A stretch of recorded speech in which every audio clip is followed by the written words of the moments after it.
Our last, Yeah, we'll just, are you ready? Yep. welcome to our last quarterly meeting for the triennium, which is always a bit scary, isn't it? So I've been joking with a couple of you looking at your hoardings around the place. So it's certainly election season one way or the other, isn't it? Look, thank you for being here today. And I just would like to welcome Jade and Aaron, our internal audit support down there. I suspect most of you have met Aaron and Jade, have you? Jade's the lead partner and Aaron does the hard yards, I suspect. Okay, you've met them all, yeah. So of course you have, through the risk stuff. I was online, wasn't I? That's why I'm perhaps trying to remember the meeting. And we will have Renee and Shirley, our external auditors, with us a wee bit later, although they'll be coming in by Zoom for their items. So that's tremendous. Firstly, to have you folk here, it's great. Appreciated the work so far you've done. And as I want to do, I can say this genuinely, great set of committee papers. I have already said to George and to Jenny this morning, I have a small appointment to talk risk with the new mayors, and I'd like to take a fair bit of YPAR material with me to that meeting. So I'm assuming you'll say yes. It's me asking public permission, but it reflects not only the good work to date, but the journey you've been on, which is tremendous. I wonder if we could start. Yeah. Oh, that's right. Thank you, Roger. Yes, it's not a bad idea to look for other revenue sources, isn't it? But if it had been the case, you guys would be very wealthy if you charged for any of the stuff you shared around. Right, I want to opening carrick here. Is that Steph? Am I looking your way or? Oh, thank you, George. Yeah, and just before I do, just acknowledging Bruce, and this is his last quarterly meeting, and we will have a chance to further acknowledge him over one of the breaks.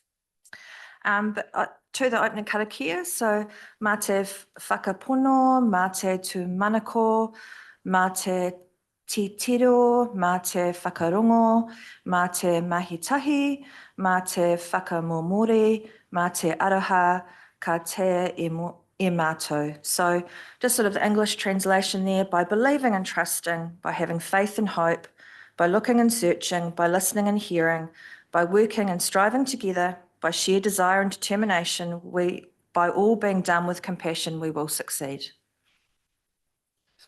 Thank you for that, George, and a great karakia. Apologies from Andrew. We've got a fullish day. Folk can be with us for the day. Okay, well, I'll move. Oh, sorry, Susan. I have my apologies accepted for partial apologies. I have to dash out about 1. Cracker. Okay. Can't guarantee we'll be finished by 1, Susan, unfortunately. Okay. So look, I'll move from the chair. We sustain those apologies. Thank you, Roger. Put the motion. All those in favour, please say aye. Aye. Those against, it's carried. Any disclosures of interest you need to do? I do have a small, modest one, which I don't think should affect me.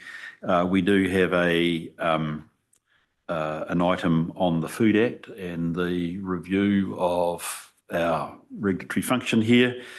Just to note that I am chair of MPI's Audit and Risk Committee. I don't think it's a good news item. I don't think this needs to force me to vacate the chair unless somebody is uncomfortable with me being here.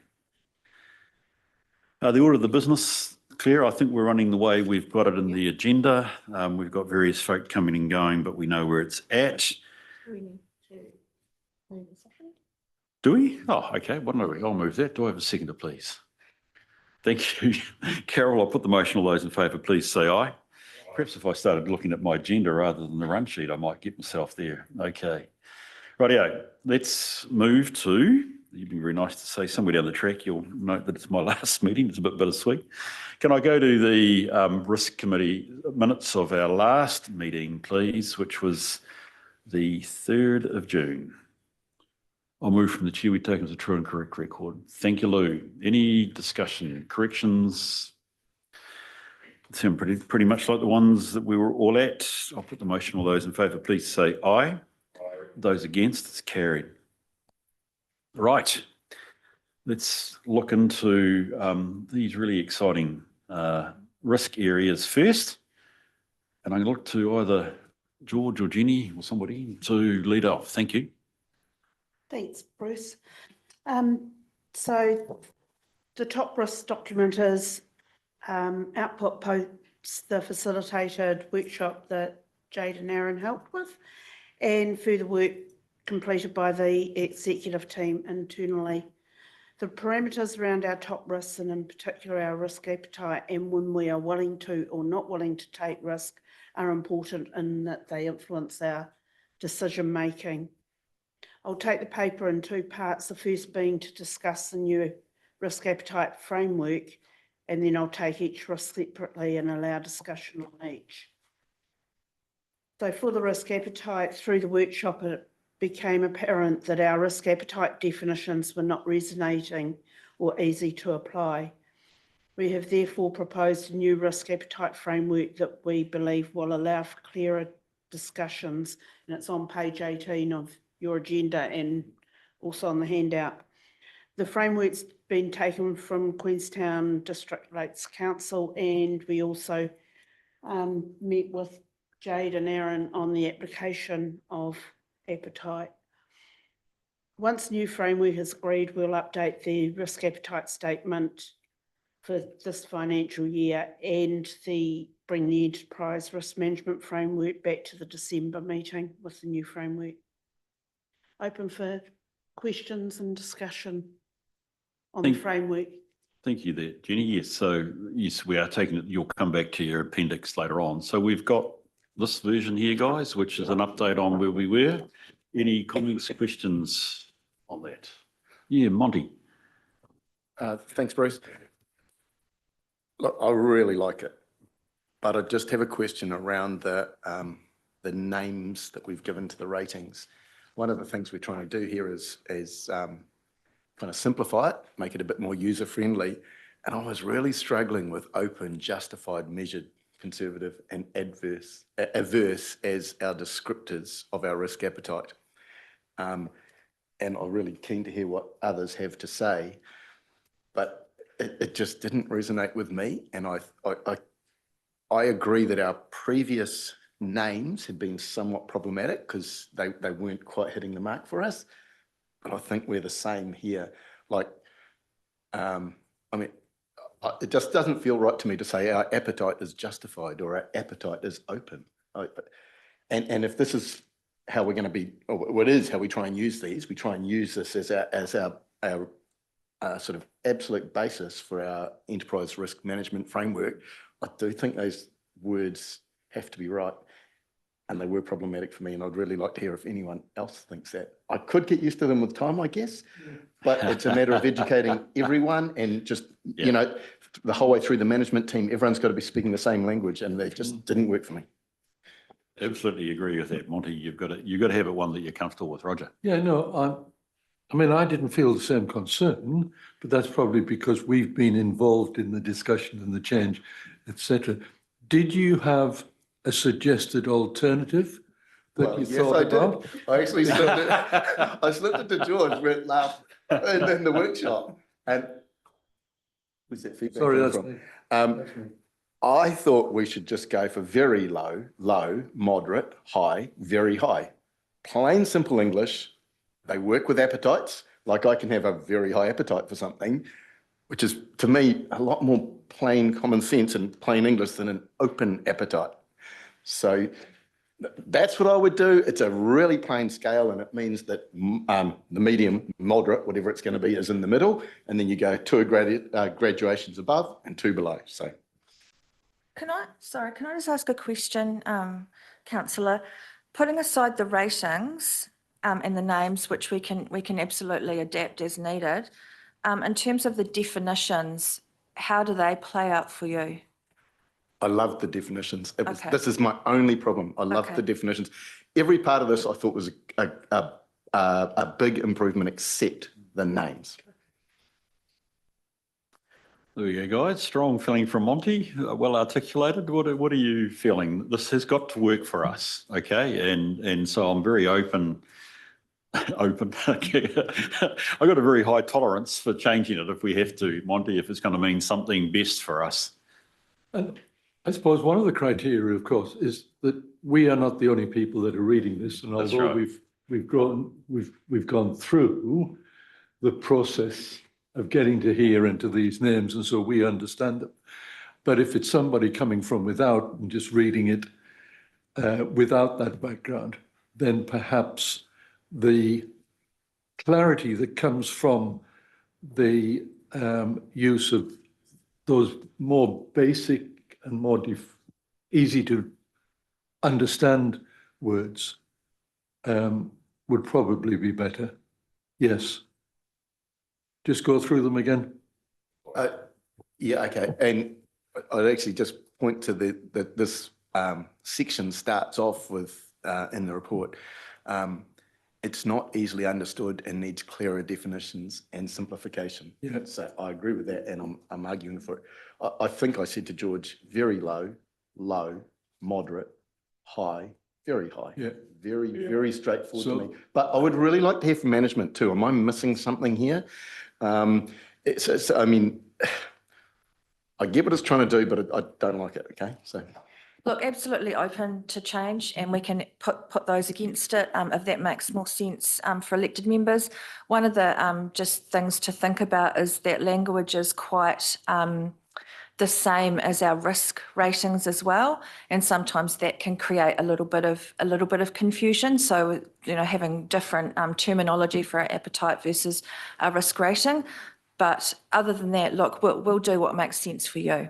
Could we just explore that for a minute? Because for me, that was one of the big strengths. It worked. They were the same. If we said our appetite is high and the rating is high, it makes a great deal of sense to me. Whereas if our appetite is high and then the risk rating is some other word, I'm like, well, is that on target or off target? I don't know. So am I missing something there? Are you saying it's a problem that our appetites and our ratings use the same language? I'm not saying it's a problem. I'm saying it could create some confusion when the definition of, I guess, our risk rating, when we're talking about things like residual risk, can be different than what our risk appetite is.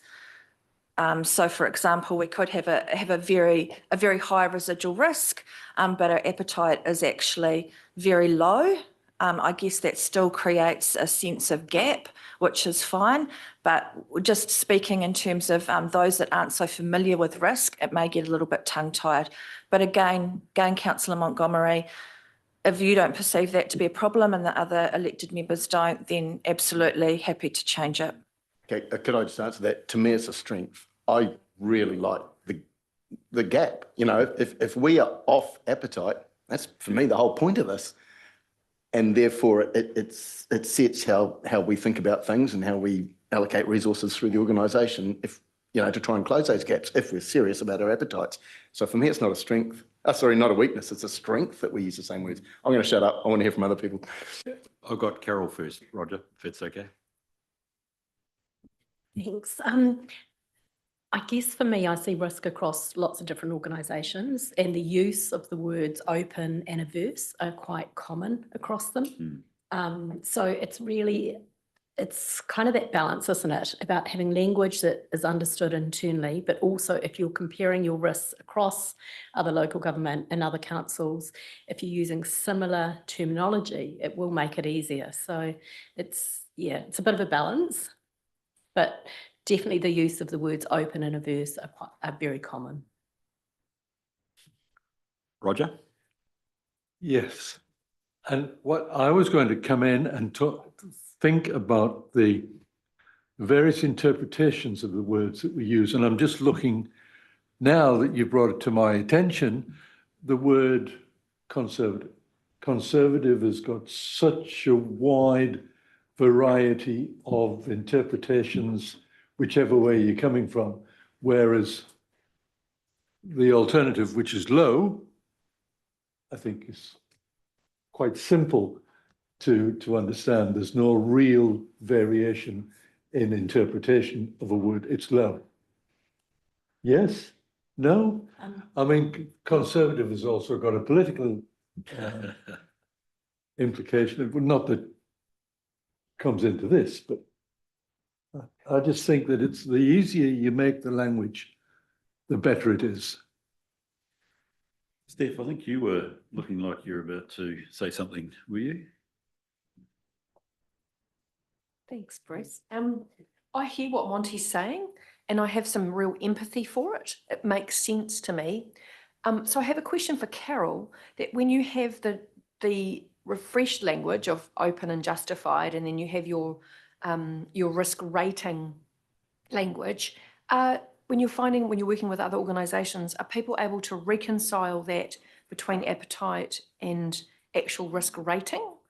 And does that cause confusion, or have people adjusted to that? What I'm seeing is people adjusting. If I go back to the comment about conservative, and that is a slightly different language to what others are using. So others are using the word cautious, which may sit more comfortably rather than the use of conservative, because that does, as you say, have other sort of political kind of implications. Yeah. It's a really useful conversation, because I have to say that as I was reading it through, I really struggled with the new language, because it's new, but it's because it's new, right? And you're getting your head around, as Monty said, you're getting your head around something. And so I'm just trying to reconcile that same conversation that we're having, and can definitely see the pros and cons of it. But I think... Oh, no, keep going. Right? Yeah, no, it's good. I mean, am I sitting here too relaxed? Because I mean, I can see where the word open comes from, because the emphasis is you're open to opportunity. You know, so it's the columns on to the right that actually are as important. And the other thing also is that when, to go to your approach, Monty, and the previous conversation, when you're talking about very high, for instance, in terms of appetite, you're always going to be saying my appetite is very high, or my appetite is open. Whereas if it's going to be about the residual risk being very high, you're going to say the residual risk is very high. So there's always a qualifier in front of the terminology. So that's why I'm genuinely, shall we say, agnostic to this. If you guys find very high, the way that you're saying it, Monty, is most meaningful, look, I would say, Steph, if that's the way to get you onto it, I mean, I think we do use it actually, but you know what I mean? If this is the way to access it now for Waipa, let's do that. And you can find out whether there's confusion. You've got some other good words here, perhaps using cautious rather than conservative. I like that idea. And I think you're probably quite right, Carol, from memory, that we would normally use the word cautious. Change it. At this stage, if very high down means most to us all here and gets us into using this as a day-to-day proposition, my argument would be change it. Yeah, look, I think from what I'm hearing, management would recommend changing it to assist with this. And look, this is about continuous improvement. We've tried something, it didn't work. Let's try something else and see how it goes. Yeah. You think the microphone's on? Thank you, Roger. Oh, sorry. I feel that these words are descriptors. Yeah. All right. So the point being that most of the important stuff is, as you said, on the right-hand side. Okay, that's what we're operating with. So to me, I honestly feel that I'm a bit like you, Bruce, a bit agnostic in the whole thing, but I will accept that we change it if it does improve the interpretation of this document. But that to me is the critical thing that we need to consider. So if we can do that, I think that is a positive, to have some outside organisations being able to adjudicate our risk appetite. Thank you. So you've got a couple of options here. I think, oh, sorry, James. Yeah, so for me, I think this is a left brain versus right brain thing, right? So as a left brained person, I actually prefer the low ratings, right? But as a right brain person, I'd absolutely understand why you'd prefer the other, the justified, conservative, open. So I think it's a preference thing really, but it needs to aid in the decision making, because either way we'll get used to the new method, but if there's any confusion, then maybe you want to do the change. That's just my 2 cents. At the risk of muddling, I think we're going to call this, can I suggest we go with the very high. But at the risk of confusion, you could always put after it in brackets open. I mean, in all seriousness, if you wanted to, it would give that sense. I don't think there would be a big drama in doing that. Okay. Good. Key thing is what I like is we want this to be relevant to where we're at the moment. So I think the decision is, Jenny, can we change them to the gradings as Monty has suggested? I'll let you work out whether you're brave enough to put open and brackets after it as well. So there we go. I don't think it's going to worry us too much, although it may not be a bad idea. Yeah, Lou. Bruce, would we actually change the word conservative? Okay, to cautious? Oh, good idea. Yeah. Well, I think that would be good. I If you're think going to that's a keep much if you're going to keep it in better brackets, change it than adding it as to conservative. cautious. Yeah. Yeah. No, it's a Thank cracker you. idea.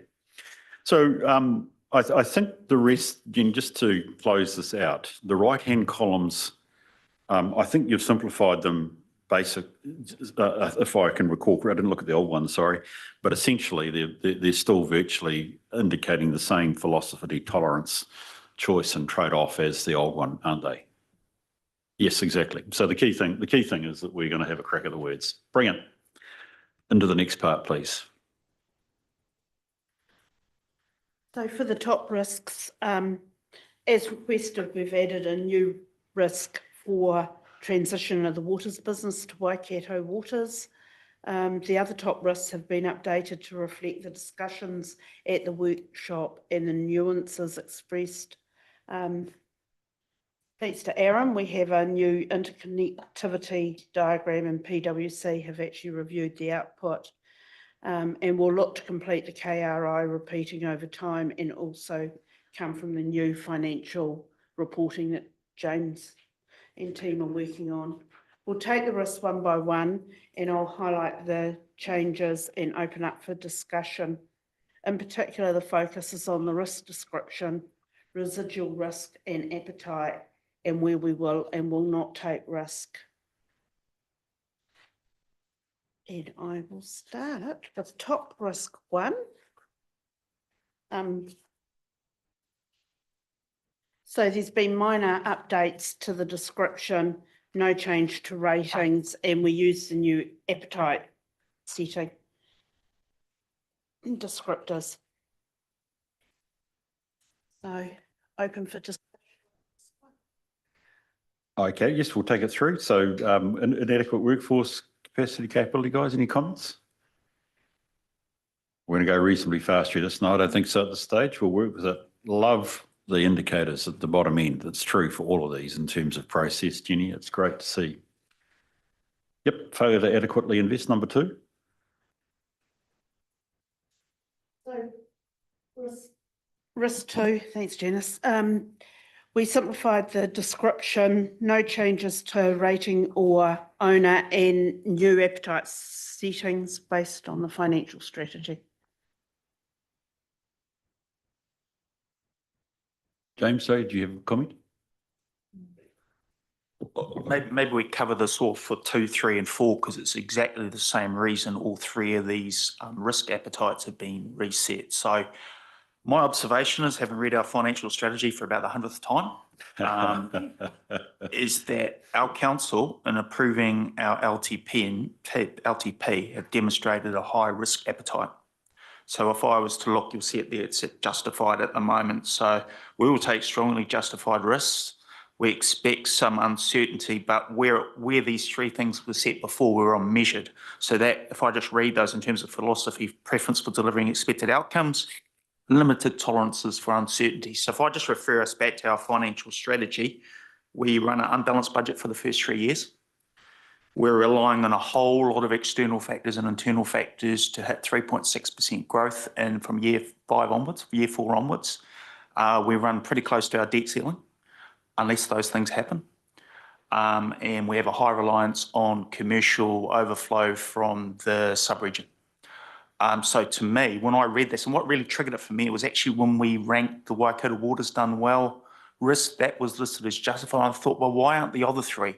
Because those other 3 things form the other 3 risks: the capital, the growth, the financials. Those things inform our financial strategy, and they also inform our transition in terms of the biggest risk, in my opinion, with the move to Waikato Waters Done Well. So I suggested those be changed to provide the discussion, because actually it's your appetite. So, but my interpretation from what I've seen and what our financial strategy says is that this council's appetite, certainly for this, what's been approved, is that justified level, or the previous thing would have been high. High. Sorry, very high. And previously, when we did this the first time, Yeah. we had a long discussion, and I'm not pointing at you, Monty, but you sponsored it. And we were at what is described here as conservative, but we would rename as cautious for our financial strategy. We were, this is a really pivotal point that you're raising. Can I say I had it at Central Otago on Friday for exactly the same reason, that the financial strategy that we were proposing wasn't consistent with actually our key risks. So it's a really good point that you're saying 2, 3, 4, which is financials plus the last one, okay, which is the transition. We actually have adopted a position that is quite I'll use the word carefully, risk tolerant. Yeah, correct. In a justified sense, or I'm using that, or a high sense. We will take justified risk.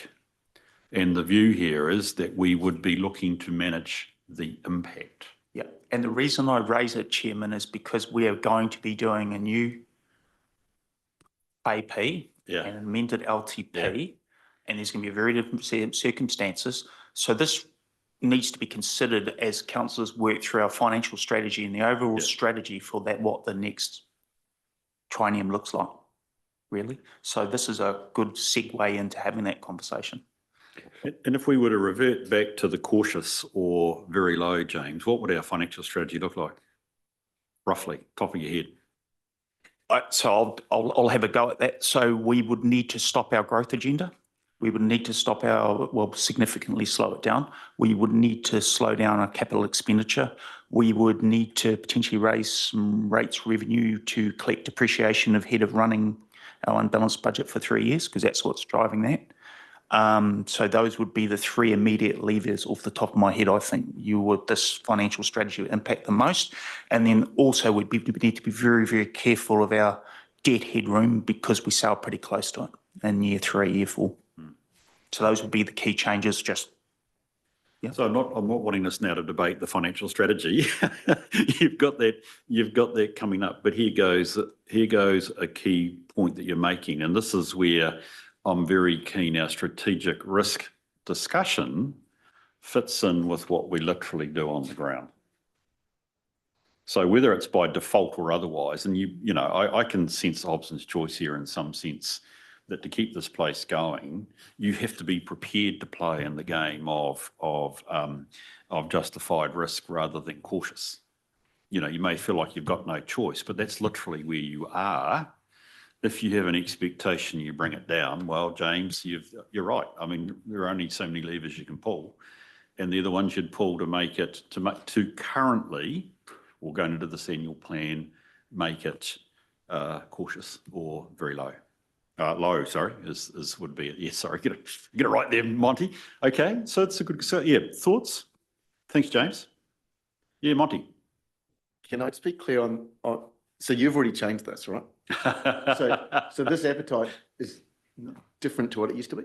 This is where the names are stuffing me up. So we are now on a risk appetite of justified, which is second to most risk. Yeah, which is high in your terminology. No, I think it was very high. Very high is open. Yeah, very high is open. second to top risk appetite.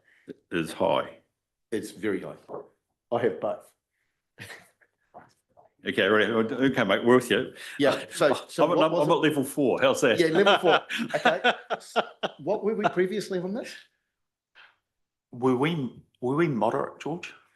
I think so. Okay, so this is where we've got confused between the new system and the other system, because if I'd have done it under this system, I would have probably gone high. So the risk appetite would go up. But because this is a 5 level and this is a 5 level and it's a mixed match, it's hard to reconcile the change. But because when I read under the risk appetite framework, this one, when I read justified, that's how I see the financial strategy. But under this version,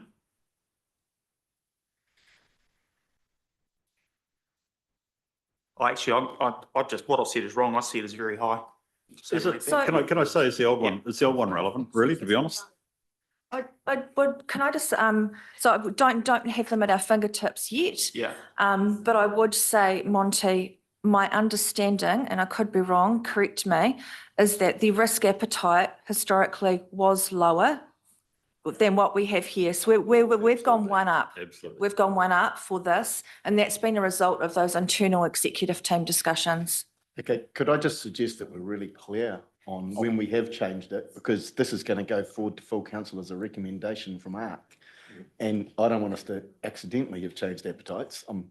No, We want to do this deliberately and full understand. You're seeing, I'm certain, because I know the conversation we had when we adopted this. Yeah. And it was, in Monty, it was with you and me, and we found it really powerful because the second lowest ranking under the old system was called moderate. Okay, but its descriptor fits better cautious. Okay, and that was the position that we had a really useful discussion in when we adopted the original graph, and we had an aha moment. We said we must laminate these up. The financial strategy was talked about, or finances, perhaps more broadly, was talked about in the equivalent of that moderate column, not to confuse with measured under the new system. Okay, so this is, you know, what you're pointing out. If I was to use this, is a significant jump from where we were where we wanted to be previously. And to your point, Councillor Montgomery, as we keep going through these, we will make it very clear whether we've gone up or down for you. And on the finance one, we have increased our risk appetite by one step. We can agree on that? To Yes. what?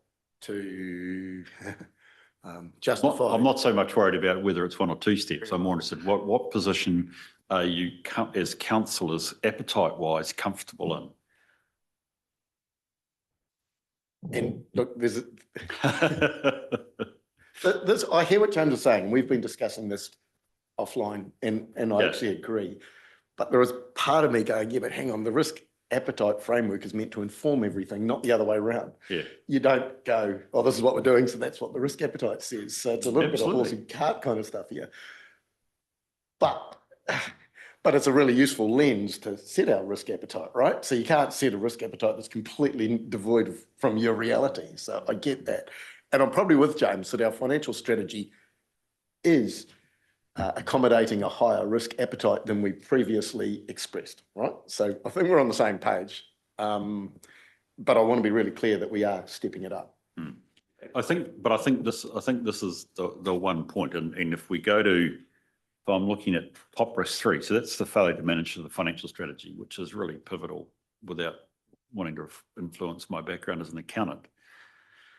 You are at the moment justified or very or high in our just recently, as in 10 minutes ago, adopted strategy. We are, whether we like it or not, justified. The question is important though, and you've actually nailed it, Monty. What do you really want to be? What is your real appetite? Is it justified? In which case we are where we are and we're happy. But if actually your real appetite is measured, or let's just go to the absolute other end, averse or very low, it raises the question. So we are where we are, but what are you going to do? That's the critical point. And what we are asking here is, what is your appetite? Because you will end up potentially with this mismatch. The question becomes, are you wanting to send a signal to management that actually it's got to come down? Okay, that's governance. Okay, and only one group can deal with that, and that's you guys and your colleagues, by the way, of the rest of council, not these guys. That's the critical question. I mean, I don't know if we're not going to solve it today, by the way. I don't think, but because I think this is, James, something you're going to have to talk a lot more about as you go into this annual plan. I mean, I probably more ideally with the long-term plan, if I can be honest. But you're going to have this conversation. Where do you really sit in your appetite? Because until you say to me, I'm one of these 5 and we can match it with where we are, you actually haven't expressed your appetite.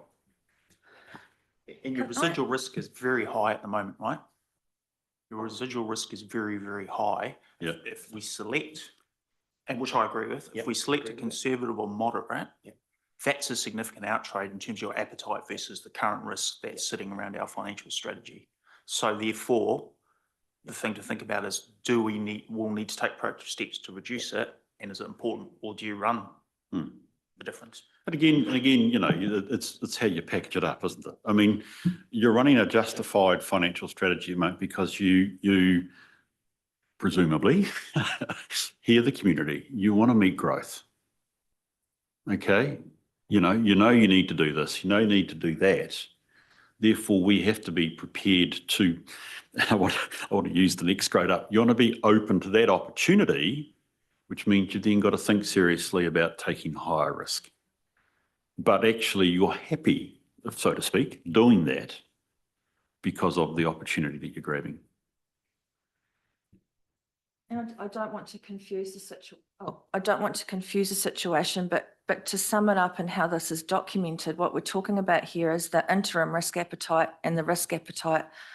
So if your interim risk appetite is what you've had to do at the time, but you're signalling that you want it lower, then again, you need to be clear with management about what you would like management to do if that risk appetite is a step down. So it's about that staged approach and articulating that over time. For example, we've done this with climate change, no money to invest historically. Therefore, we've accepted a very high appetite, but really our appetite where we want to get to is down here, as an example. Look, I don't want to force the pace in a sense. I don't think, Jane, I think you have crystallised the conversation we need to have around this, but 2, 3, 4 and number 11, whatever it is, that is you're going to have to approach that as you get into the financial strategy, which presumably is pretty much straight after the elections, actually, to be honest. But I am open to any other comments on risk appetite, because the one thing I am conscious of is that we have a legacy here. We are leaving this for a new council to pick up. I mean, I think even the conversation this morning has been really important here. I don't know, I suppose we've been recorded, aren't we? So that we have heard the conversation, and you can always refer back to it, to where we're at. But actually, you will have to come up with a decision. What is your real appetite? Okay, Roger, go for it. Yeah, I was going to say, and the environment for that consideration is going to be next year, and next year there are going to be so many inherent changes that are going to influence that environment that will change some of the criteria with which we're looking at that financial strategy. So there's no doubt that that will be a very important discussion as we go through for that revision of the LTP and the annual plan next year. So yeah, I think it's a very relevant point that you've raised. Yeah. And I agree with you that we can't discuss that and determine. Well, not easily. not here and now, because there are so many unknown factors that we don't know about that we're going to be faced with next year. So it's going to be a real discussion point next year. Look, I agree with you, Roger. I mean, I'm to some extent saying this is a next year discussion. Can I say it will not be easier next year? It will be harder. Yes. It will be a lot harder. There's no clarity factor that will really help with this. You've got all the conditions now that you will face in 6 months' time. So, I'm I want to have my cake and eat it too, saying you don't have to make a decision now. This is something you've got to discuss with all your colleagues. I mean, ideally, they would get a recommendation from us as the guardians of it. But I think for the sake of this morning's discussion, it's been really valuable, Jenny, and I'd suggest here that we're acknowledging formally that we are justified. So the interim quite certain with interim target's the right word, but the interim position is what it is. But I think we're recording essentially today the fact that we are going to have to start our financial strategy discussion next year with a risk-based discussion. What's their appetite? And just to add to that, we need to prioritise the financial strategy of getting the key principles and concepts in there before we start doing the work plans, right? Music to my ears. Yeah, and this is something Bruce has talked about quite a lot, is otherwise we'll do our work plans and then we'll make the financial strategy fit. So right. that's going to be really critical, and we're working through how we do that in the next session with Kirsty's team. Brilliant. Which actually does mean, if I can go back to a small niggly point, James, I think when you look at, when you look at risk 3, and I'm sorry, Jenny, I've played with your agenda here, sorry, because I know you haven't quite got here yet, but I think we have. When it comes to the additional actions on page 40, the last one says develop enhanced financial reporting. I would agree, no trouble. And I was deeply appreciative of the maturing conversation we were having the other day, which is superb. And I think we've got on Thursday morning. But I would also want to see in here financial planning, not just reporting, but planning.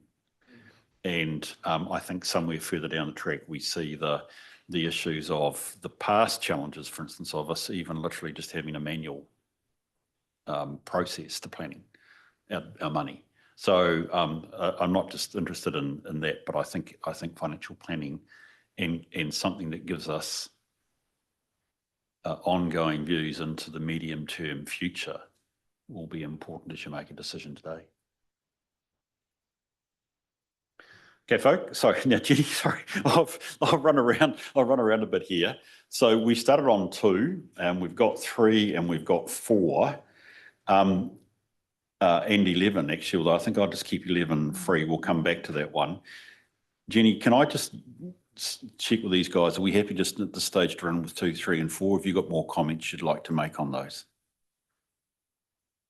No, only that we had a high appetite for risk 2, a moderate for 3 and a moderate for 4 last year. Yeah. And I think James is arguing that actually we've essentially pinned them all together because of their interconnection, which goes back to Aaron's diagram. They all feed into and out of each other. Growth, financial strategy, and capital delivery, they all are related. So we're probably in a very similar position from a current risk perspective.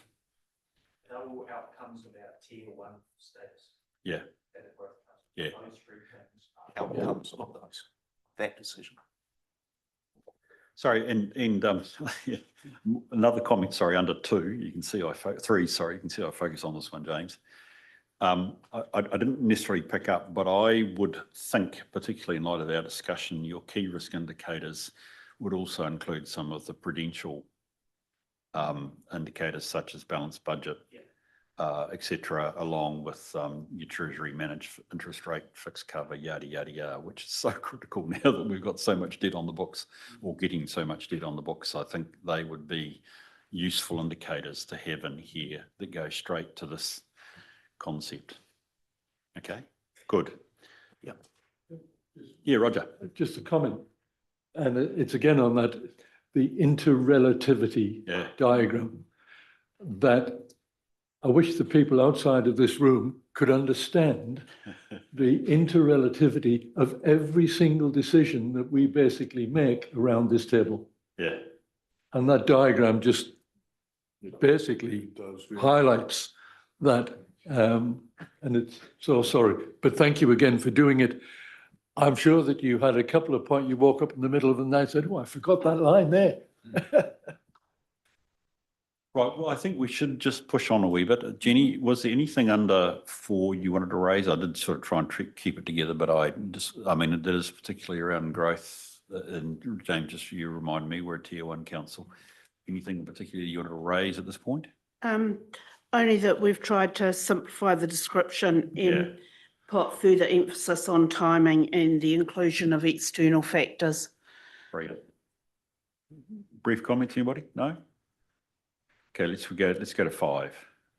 Mitigate and adapt to climate change.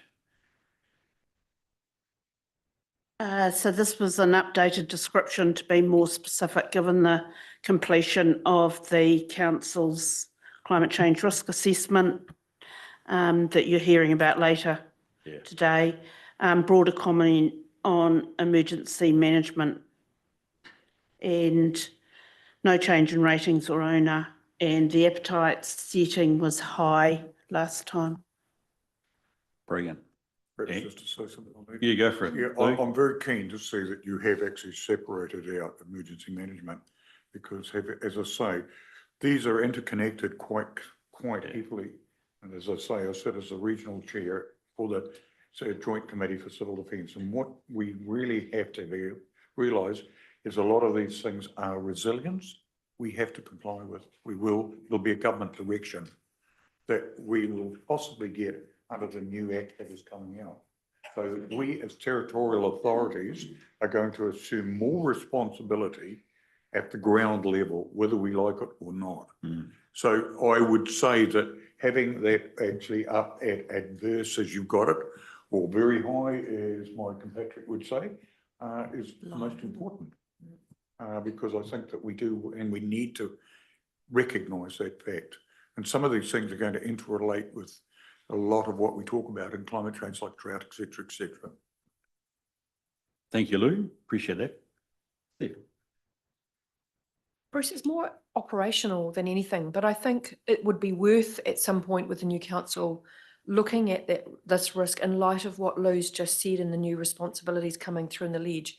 If we were to fund and finance our emergency management preparation to the degree that we're actually required to under law in terms of training for staff, time, some of them are required to have 8 hours a week, to actually prepare, if we were working with iwi and marae to prepare properly, we would be approaching this very differently. And I'm not sure whether we've had that conversation at Waipa District Council, and I would certainly like to have that conversation with the incoming council and Carol as the incoming chair of risk and assurance, because I think that it's an area that we should have the full picture on and decide how we're going to fund an appropriate work program that's fully transparent to councillors.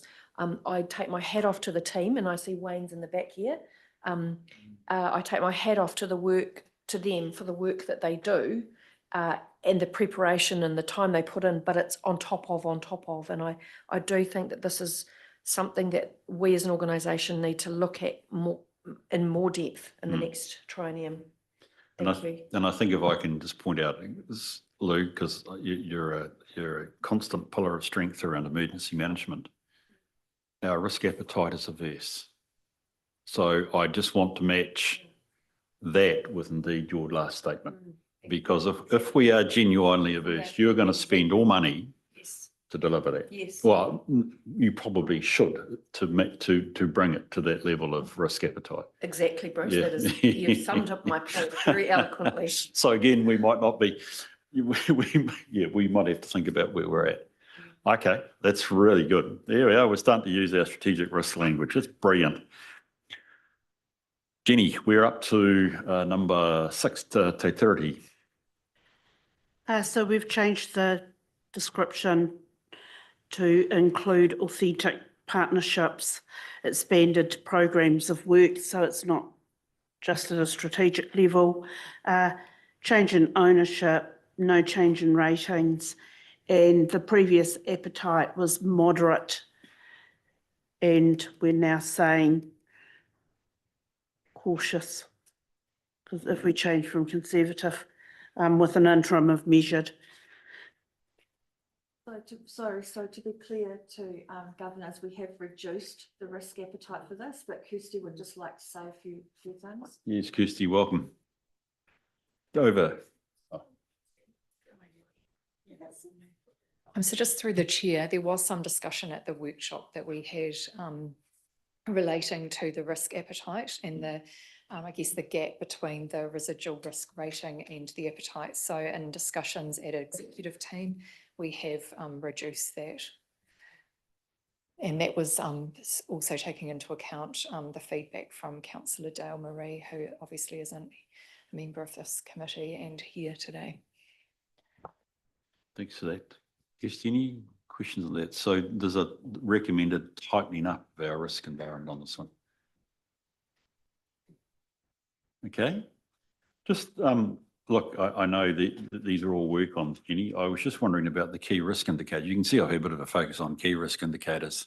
I thought we might have been able to have had something that was strong, well, it's all to be determined, I guess, but I'm just wondering what is there that measures the strength of our relationship?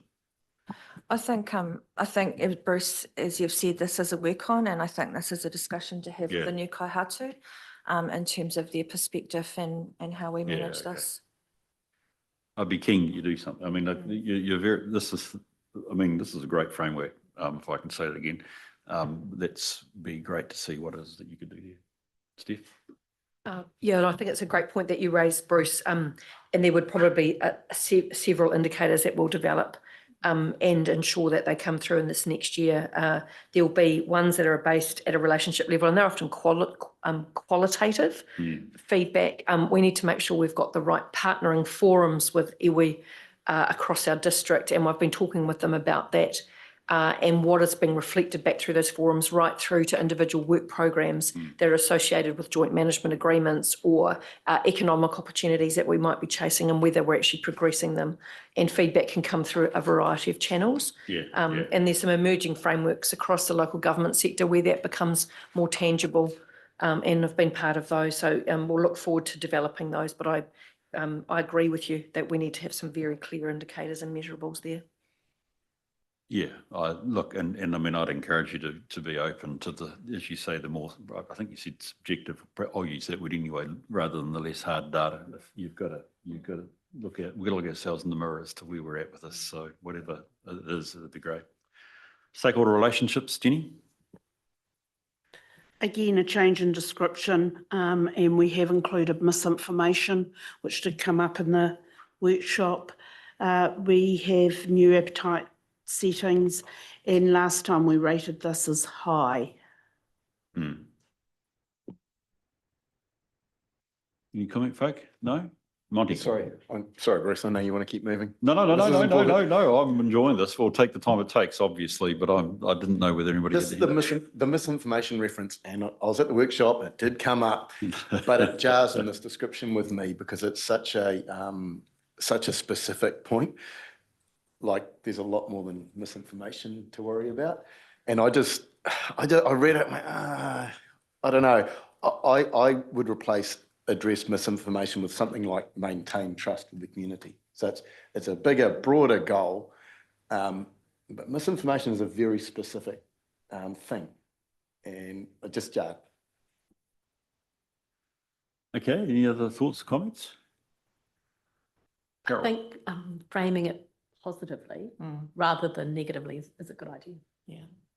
Yeah, sort of along the lines of improve understanding of, or I'm inclined to agree. Perhaps I've got too much black hat on me at this stage, Monty, but I actually quite like misinformation because it is a real problem around local government. Yeah, but then there's disinformation as well as misinformation.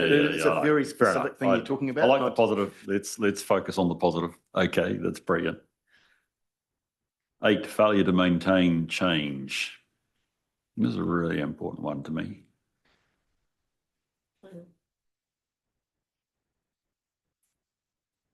So we've tried to simplify the description and pick up what was discussed about particularly what are we transferring to in terms of the uncertainty of our future. And this one is quite a change in description from the previous one, and we had previously rated this at high. Brilliant. Okay, thank you. Folk, comments on this? Probably just expanding on this in terms of what Jenny has said in regard to the descriptor. It's really previously this was quite focused on reforms, whereas this is much more broader and future focused in terms of, you know, what is Waipa District Council in the future? What do we look like? What do we look like for our community? So it's a lot more holistic and future looking. So I had a comment here, George, and I'm open to I'm going to say rebuttal on this one. I was looking in these risks for a place for your next long-term plan. I mean, I'm typical carpetbagger. I'm cutting around the place. Your next long-term plan will be harder than your last one. It will be harder because you've got to work out exactly what you said, who you are.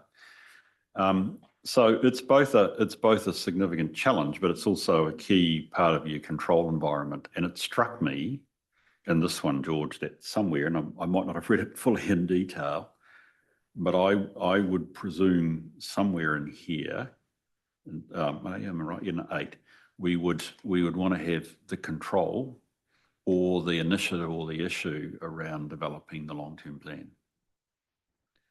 You're correct that it's not in there, Bruce, and you raise a really good point. Can I ask a question, Bruce? Then would you, off the back of that, would you look for that as a key risk indicator in terms of a measurable, that it's a long-term plan that takes account of that particular uncertainty and change yeah. and is very transparent for the community to see? Yeah. Because I think that's part of the issue too, and I think, Roger, you alluded to it in terms of the wonderful diagram. It's really hard to explain to the community. It's a difficult message about how everything is interconnected, and you spend hours and hours in here working through workshops and meetings. The community doesn't. It's incredibly complex, and now it's about to get more complex. So is that how you'd see it reflected as a measurable, or would you like to see it reflected in a different part I have it in a couple of places actually, Yep. Steve. Yep. I mean, I think your current mitigation controls are, you're going to make sense of the strategic risk, the failure to manage change. Well, your next step of making sense of it for your community is through your next LTP. Sorry, I'm dispensing that we would hear James with the annual plan.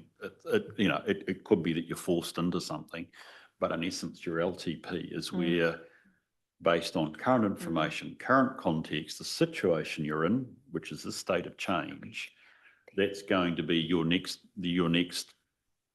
point of making sense for your community. So I would have thought, I'm looking there at current mitigations and controls. I would have thought the last bullet point might have been, we are going to do a, measured, planned LTP.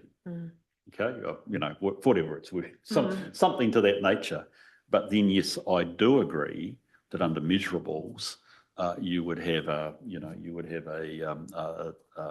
and certainly it's relevant, I think, for this committee, a project management approach, mitigation of risk to develop the LTP would be a measurable that would be sitting here. And that would potentially be in that significant planned additional actions to lower residual risk That's as right. well, Bruce. Yeah. So perhaps in all 3 of those sections, we could reflect what we're doing now, because we are doing some stuff in terms of early thinking for LTP, but definitely in those next sections. Yeah. Okay. This would fit well, because I thought, gee, should I be seeing, I mean, I don't think I have elsewhere. Should the LTP itself be a strategic risk? But I don't think it is. It's a response to the risk that you have, and this is the relevant one for it to be under. Okay, brilliant. And I think from a risk perspective, I think you are still going, I think we're all, look, all councils are probably going to have to be faced in that justified area that you've got in terms of your new risk rating. You're going to have to you're going to have to be prepared to embrace a bit of risk around this. Oh, you already are by going to, Waikato Water's done well. That's high risk. We'll come to that. Okay, any other comments folk like to raise? Brilliant. Let's keep going then on to 9, please. Failure to manage health and safety. This is an updated description, and elected members have been added to the description. We don't want to kill you or maim you. And there's no change in ratings and new appetite settings. We've actually split the wellbeing and health and safety more clearly. And last time we had low appetite, which equates to the averse. Any comment here, Fick?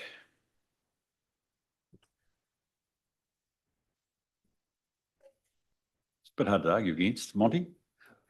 Happy? Okay, cool. Let's move on then. 10, which is failure to balance protection of information and ability to innovate. Now, this I've got to say, I probably spent most time on this for various reasons, but I think you'll get to it. Go for it, Jenny. So we've made this one a substantive change of focus to reflect the balance required between security and enabling innovation, and have split the appetite between those to show that balance. We had a low appetite last year, and now we're saying that we have a higher appetite for innovation, but we are still very risk averse when it comes to protecting our assets. Great question. Yes, Carol. So I was really surprised to see the residual risk as low for this. And I'm just, maybe I'm not as aware of what mitigations are in place, but if I look across most organisations, it would be unusual to have the residual risk sitting at low just because of the nature of the cybersecurity threats. So just curious around that. I think it's a really good question and probably something we need to look at. We have put it as low based upon our positioning in terms of our auditing so far. So I think we are the top one from a SAM perspective across New Zealand, which is why we've put it at low. But agree, this is such an ever-moving feast that it's very hard to say that you're fully protected to that extent. So I agree. Perhaps we need to look at that. Bruce, can I comment? And I think that if we go back to that, we go back to the inherent risk, which is about the balancing protection of information versus the ability to innovate. That's a really interesting test, isn't it? About how do we get that balance right in a really testing, ever-changing cybersecurity risk environment, and what we've done to date versus what we need. And we've talked a lot about innovation and AI in the organisation, and so that it's a really interesting nexus of those two needs for the organisation. So it's a great question. I appreciate that, Carol. Is the only innovation you're talking about AI? No. Can you give me an example? What would be other examples? I mean, when I had the risk description, it said and innovate, and it was the and innovate that I was struggling with here, because, you know, if I want to posit the question, again, you'll have good arguments, I suspect. If you're averse over protection of information, how do you innovate? Exactly. Yeah. I mean, how can you have one higher than the other? So what is innovation? What do you mean by innovation? I mean, AI, I get it. That's explicit. When I got to this page, I got it. What else is there? Anything. I mean, innovation is just fundamentally an improvement, really, an idea that you take into action. So for example, at the moment, we are upgrading our property and rating system. Yeah. We're putting in a digital experience platform for our customers. Right. That's innovation. Okay. Yeah. So any significant improvement to me is innovation. Yeah. So you're talking about portals or ratepayer access or community access to information, etc. Yep. Okay. Cool. Well, I still have that trouble. How do you know? I suppose you can. I mean, I think probably now that I've said it, I could probably make an argument to have the two. But I just wonder, when you're averse with your information, how do you innovate? I guess it's about the controls you put in and the level of risk of the change that you are making. Yeah. So, for example, if we're working from something that's more peripheral to our core system, we're much more open to potentially taking risk. But when it comes to our absolute core system, where our names and addresses and properties are held, we manage that a lot more tightly in terms of change. So, look, I agree. I think this is a really interesting conversation, and I can see both sides of the coin here in terms of splitting it out. But maybe it is just saying, hey, look, probably as a council, you know, we take a moderate approach. We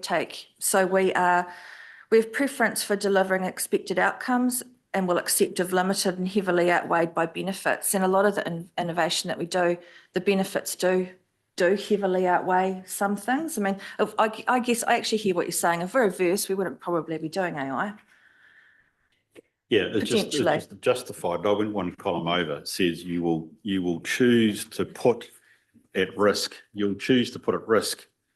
but will manage the impact. So what you're saying is you'd have I'm just arguing this case, portal, but there's a risk, but you won't, you'll choose to manage the unauthorized release of data rather than try and, you're prepared to put up with that risk to get the platform up and running. I just wanted to be clear. This is why I wanted to get some ideas of what innovation meant and what you really mean, because if you're saying justified, you're going to do the best you can with your controls, but if all of a sudden, and there will be, an unjustified, unauthorized release of data happens every now and then, you're prepared to deal with the impacts then for the benefits of being able to get greater access. Okay, that's cool. I understand that, but I just want to be clear. Lou? I totally concur with what you're saying, and I'm just looking at something that we're doing right now with the creation of a CCM or Three Waters, where we're going to disseminate quite a lot of information over to another entity. Okay, and in that, there will be some significant risk increase. Because in that transition, we do not have total control over where that information goes out and who gets it.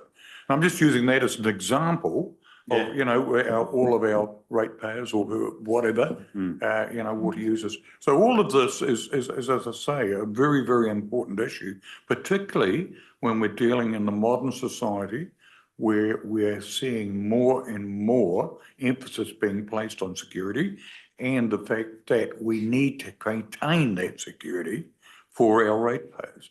And as I say, it is a very, very moot point. But I just wanted to use a CCM as an example of something that could go quite dramatically wrong, particularly when we're dealing with information from 7 other councils. Yeah, it's a good point. And so, you probably argued us, Lou, into the area of justified. So I take your point. From a management point of view, hearing the conversation, which is a really good conversation, I would like to propose that perhaps this is just a moderate or medium, whatever we choose to call it, level of risk. To me, that sits in the middle in terms of balance between the two. If we put our overall risk appetite at justified, we'll choose to put at risk. To be honest, from a risk management perspective around our core information, I would not be comfortable with that. But I would be more comfortable with we'll accept it if it's limited. To me, it's sitting in the middle. Previously, we were sitting right down at the low end in terms of this risk. So this is taking us up a couple of points. I feel uncomfortable to say that we will choose to put at risk. I'm with you, George. I'm not that comfortable with this. I've been reflecting on this ever since the workshop. And I've gone away and thinking, is it really one of our top risks that we fail to innovate with the data we hold? I don't know. But it really is one of our top risks that we lose control of the data that we hold. So I've got a little bit of a problem with the risk being expressed as a balance. Like, what is our top risk? Our top risk is kind of, it is the risk of losing control of our data. And the workshop wanted to change that. They wanted to start thinking about the opportunity of using that data. I'm going, yeah, but is that really a top risk? And I'm not totally convinced, but I can get there sort of, but I'm pretty reluctant to relax our risk appetite a whole lot in this space because it's a total disaster for an organisation if you do lose control of your data or become the victim of some lockout or something. Yeah, and that's why I wouldn't be comfortable to go that high. But what I would say is I think in the current sort of environment in terms of what our community expects from us in terms of interactions with us, there is a risk if we don't innovate and keep up with technology. We are just not keeping up with expectation.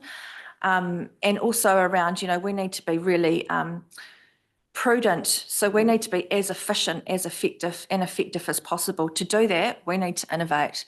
So if we don't innovate, then we keep the manual processes, we keep the, all the touch points that aren't digital. So I think there's two sides to this. Absolutely, there is a risk if we don't innovate. Yeah. Yeah, I think we're getting a sense from you with the discussion. Hopefully, it's been helpful. George, that we're retaining that very low tolerance, which I think fits what you're espousing there, Monty. But I think you're also indicating that actually justified just feels a wee bit too risky, as in contrast to measured or moderate. I think we're calling that. Okay, brilliant. Rightio, we'll keep moving. Thank you for those comments. Can we have number 11, please? Failure to transition to Waikato water. Now, this is, we did sort of pitch this in with 2, 3 and 4, but it's also significant in its own right. So brand new one. Jenny, anything you want to add before I open it up for conversation? No, nothing further. Brilliant. Okay, folks, questions, comments on this one? Just a really brief comment, and it's really back to Aaron's interconnected map. I think it really just showed the importance of this risk of how many other aspects that affected. So thanks, Aaron. I found that map super helpful. Yeah.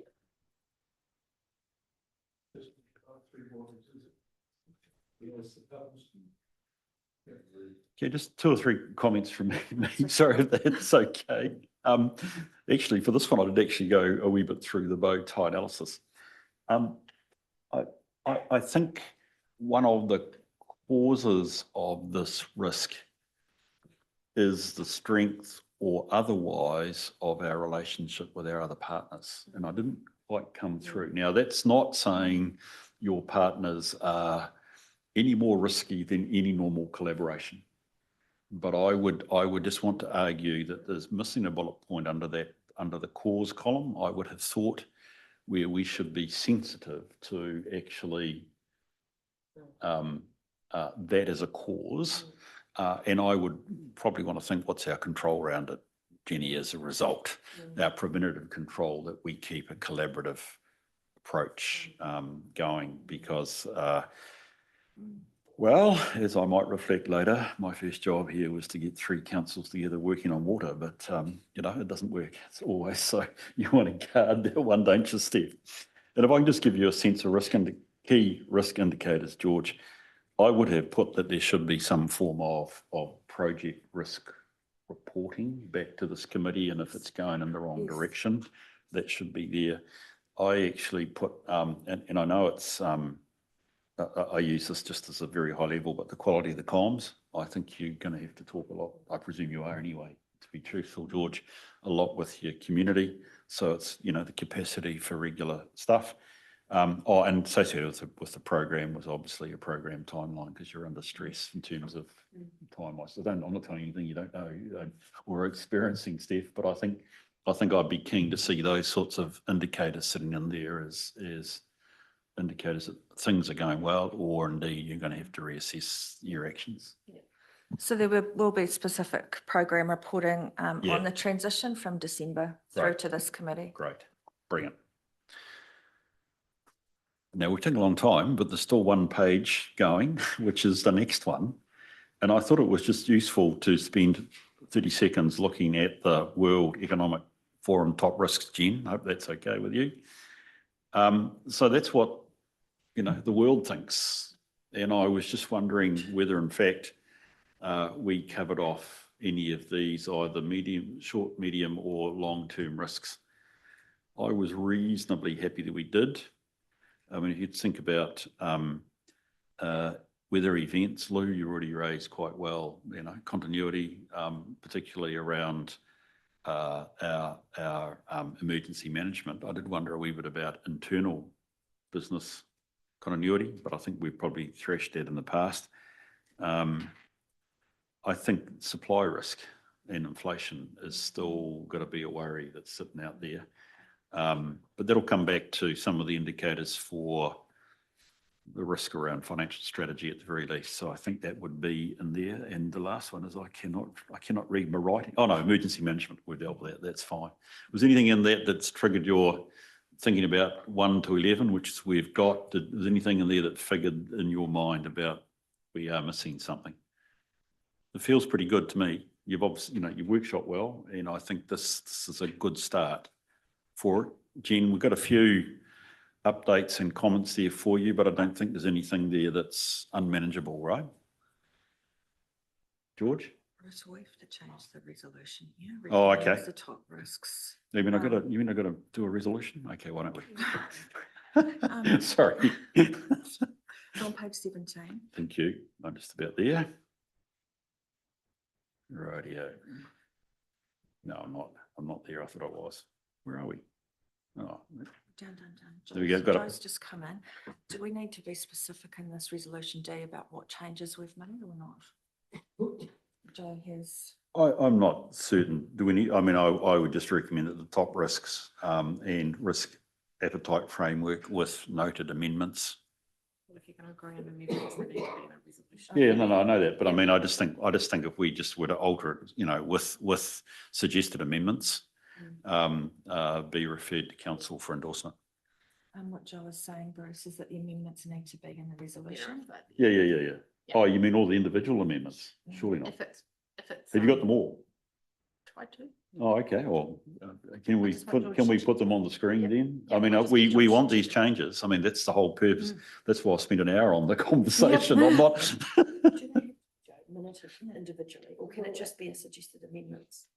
But then you're not actually, they can only make a decision, the committee can only make a decision by voting. You're just voting on suggested amendments, which have not articulated what they are, because the narrative in the minutes isn't a decision. It's just a. Yeah. Thank you. Are we able to get those up on the screen Yeah, or? I'm just kidding. Brilliant. Okay, why don't we do that? That'd be great. Folk, while they're doing that, I've got a big problem with my timetable. I think we've had a really, really useful discussion, but I'm struggling with my time as a result. That has been one of the best risk discussions I think we've ever had, and I've had with many of my committees for a long time. So Claire, where are we at? I'm conscious, Jade and Aaron, we've kept you sitting here for a bit, and I've also got Renee and the auditors coming in as well. So Renee was going to join online from 10:30, Yep. which is in about 4 minutes. Okay. Well, so look, what I suggest we do is, because I think we need to do a couple of bits before we get into having a bit of morning tea. I'd like to suggest, if, with your agreement, Jade and Aaron, could we meet with the auditors? I think we can keep that relatively quick, James. There's nothing significant we need to deal with on that one. Okay, so if we meet with Renee and, not James, Renee and Shirley, at next, then we'll deal with you folk, if that's okay, and then we'll have a break for morning tea. That means we've got to come back to the top risk, unless you are able to stay. How long have you got, Jade?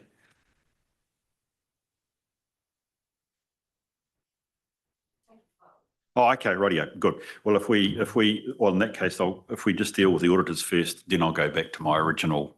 We'll deal with the risks, then we'll have a break, and then straight after Smoko, we'll We'll happily meet with what you're doing. Okay, take us through it. All right, so here's the amended resolution. These are the changes. We're changing the terminology in the risk appetite framework. Very low, low, moderate, high, and very high. Under top risk 3, we're adding a significant planned action around financial planning. Under top risk 7, we are removing the word misinformation to maintaining trust. Into top risk 8, we've got measured planning for the long-term plan across 3 elements. Number 5, we're expanding on innovation and top risk 10, we're amending the risk appetite to moderate. And in top risk 11, we are including some KRIs around our collaborative approach, communications and project risk reporting.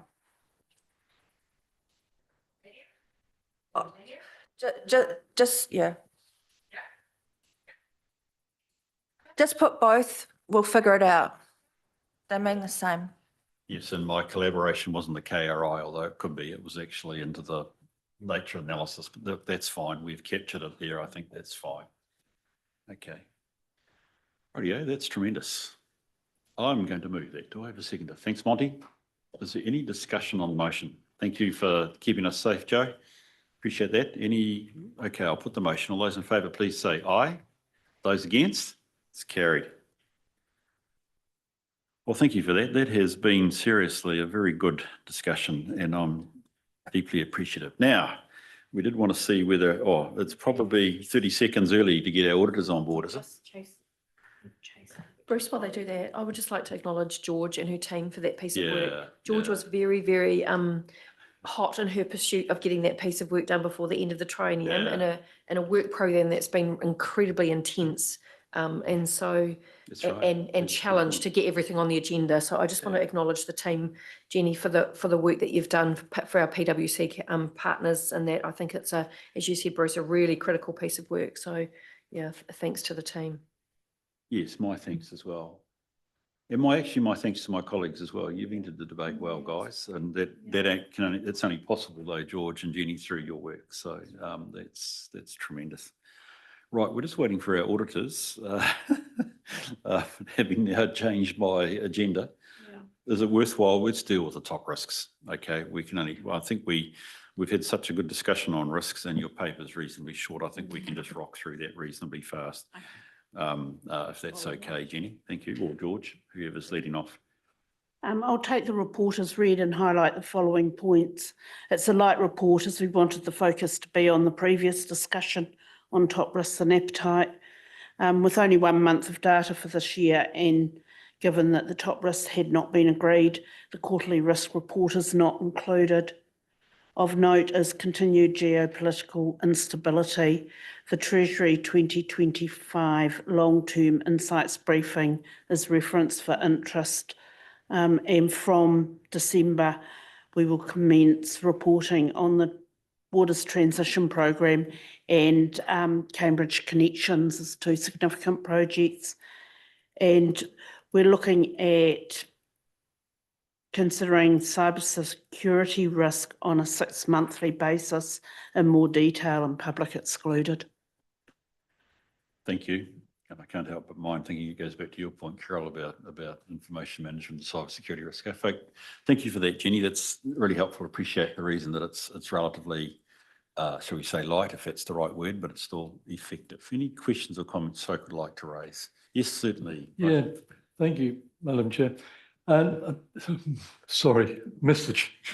No, I was wondering you, mate, but that's okay.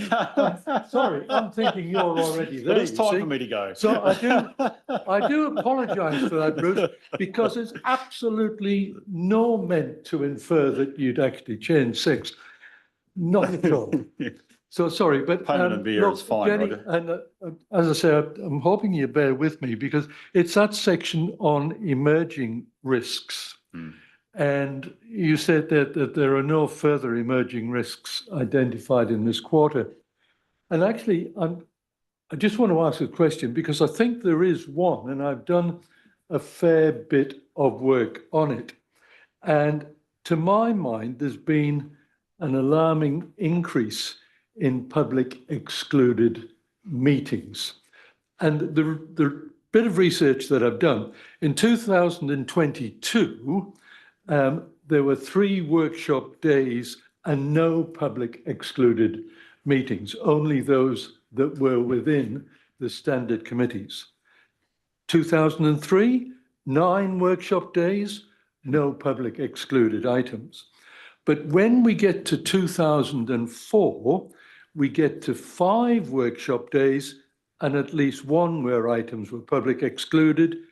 And then this last year, a really dramatic increase, 8 workshop days and 5 with items that were public excluded. And of those meetings, there were actually 10 items, which accounted for 34.5% of all of the workshops that we had. Now, that's a concern to me because, of course, and I'm just, again, the Ombudsman states that council workshops should be open by default and closed only where there is good reason. So I actually went through the reasons for those 10 workshops. And in fact, the far larger or the majority of them were public excluded to protect the commercial position of a third party, and to maintain the effective conduct of public affairs through the provision of free and frank expression. There were three of those: to maintain the effective conduct of public affairs through free and frank expression. There were two of those. So in fact, the majority were really, if you like, against the advice of the Ombudsman. So then I thought, well, is that a risk? And I thought, well, there are possibly 4 areas of risk. The risk of censure by the Ombudsman is something that we would not wish to see. The risk of increased mistrust of council by the community. And we did talk about the maintenance of trust as being a particular aspect that we're concerned with.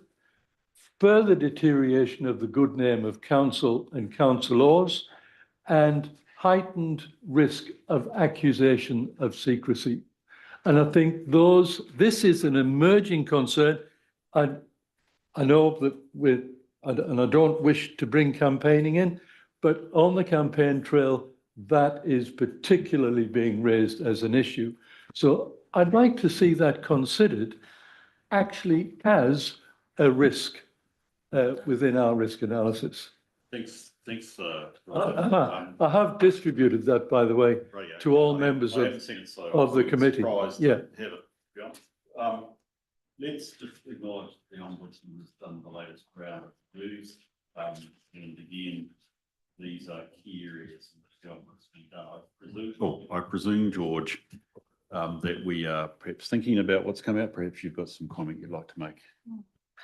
Yeah, Councillor Gordon, thank you for your comments. It would have been good to get them before the meeting, and then we could have looked at the reasons and come up back with some sort of more robust information to you. So we may do that after this meeting. I guess in terms of Bruce's point, we're not one of the councils that the Ombudsman is looking at.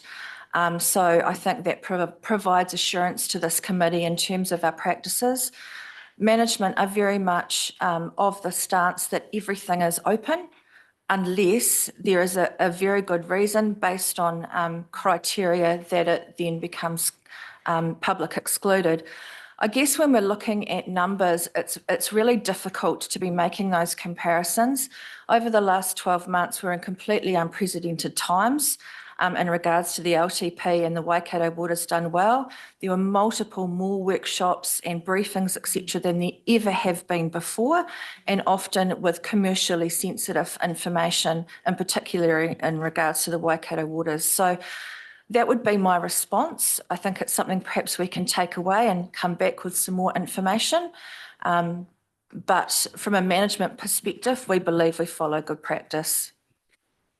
So there are some, I wonder, Roger, if we could leave it here. I am up against time. You've made your point well. Yeah. Out of interest, given one of my councils has already been subject to the current round and reports are already out, and that's Wellington, out of interest, if you want to know. Can I just respond to a couple of points there? Just two. Well, no, Roger, because sorry, I'm up against time. I've said that once. Okay. I've said it twice now. I've said to, I think we've got an open offer here from George to respond more formally to your prepared information. So that's great. Thank you. And George, thank you that you've got some time to do that. So appreciate that. So a potential risk here, I take your point on board. Let's just go back to it. Emerging is, can we keep up a level of transparency and openness in the way in which we operate as a council? I think that's fair. Because again, as I go back to one of the high risk areas, I talked about comms under 11. We've talked about the LTP being tough, which again will give rise to a similar set of circumstances where you'll be having to weigh up these issues of what constitutes PX, or does it need to be? Sorry, it's going to constitute a challenge to the principle that everything is open. Okay, brilliant. Thank you. Any other comments or questions folk would like to make while we get through this paper? Brilliant. Okay. In that case, please, can we just go to the resolution I always feel in some sense we haven't quite paid this its full due, to be honest, Jenny, but with time, I can't take any more time on this. I'm going to move that we receive this. Do I have a seconder? Thank you, Lou. I'll put the motion, please. All those in favour, please say aye. Those against, it's carried. Right, we have Renee on board somewhere. G'day, Renee. Can you hear me? Can we see you? Oh, there's Renee. Hello, Renee. How are you? Morning. Good morning. Good, thanks. How's everybody? Good to have you here, Renee. And we're a wee bit challenged around our timetable, so I'm sorry about that. We're going to jump over the assurance management report and the internal audit program so that we can deal with the paper dealing with the final external audit. So Yolanda, do you want to lead first? Then I'll invite Renee to provide her update, please. Thank you, Chair. At the last meeting of this committee, we presented the draft audit plan. We have now received the final audit plan with amended timeframes from Audit New Zealand. So they will be commencing their audit in October with sign-off then planned early December, which means it's with a new council. So what we are planning to do is to have an ARC meeting on the 6th of October to present the draft annual report to this committee, and then also seek certain standard representations from this committee to the next. Brilliant. That's right. So thank you for that. That's a reminder, 6th of October will be a fun day. Nothing like accountants for all. Renee, would you like to update us from your perspective? And welcome Shirley as well. I can see you there now too. Nice to have you along, Shirley. Thank you. Yes, through the chair. Good morning, everyone. It's really nice to see you. We've distributed a briefing paper to Bruce and the team late last week. What I'll do is I'll just quickly mention the highlights and then happy to answer any questions that you might have. We've got under item 1.1, we talked about the annual audit timeline that has moved out towards the end of the year, as Yolanda just mentioned. Item 1.2 relates to the process and the timing of the annual report being adopted as final and complete. Item 1.5 notes the LTP amendment and the change to the legal requirements, which means it might not need to be audited. And then item 1.7 is the last one I just wanted to note is that that there's been progress made on the field work of the valuations for the 2025 audit, both the roading and the waters one. And although it's not finalised yet, they've been good process that should alleviate some pressure during the final audit. Those were just the highlights that I wanted to mention. So happy to take any questions that you might have. Thank you very much, Renee. That's great.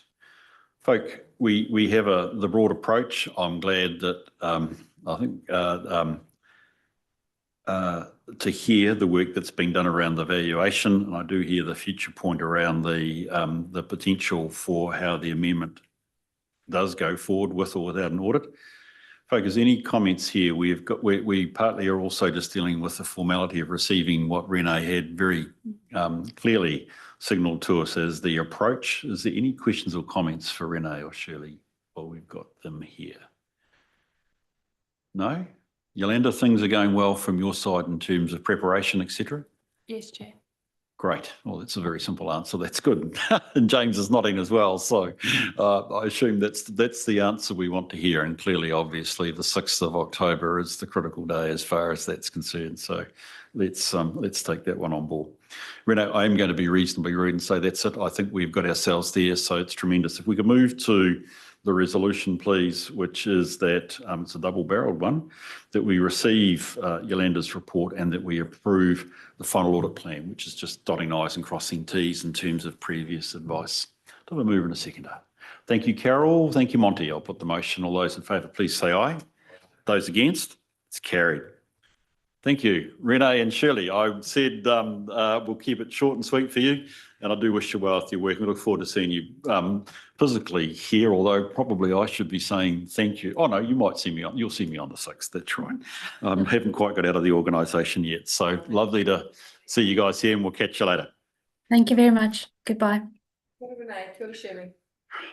Right, it's 1:45, folk. You've done well. That was a tremendous first part of the session this morning. I do appreciate that. why don't we have a break now? I do think it's probably important we have a good 15 minutes in the way in the way as planned.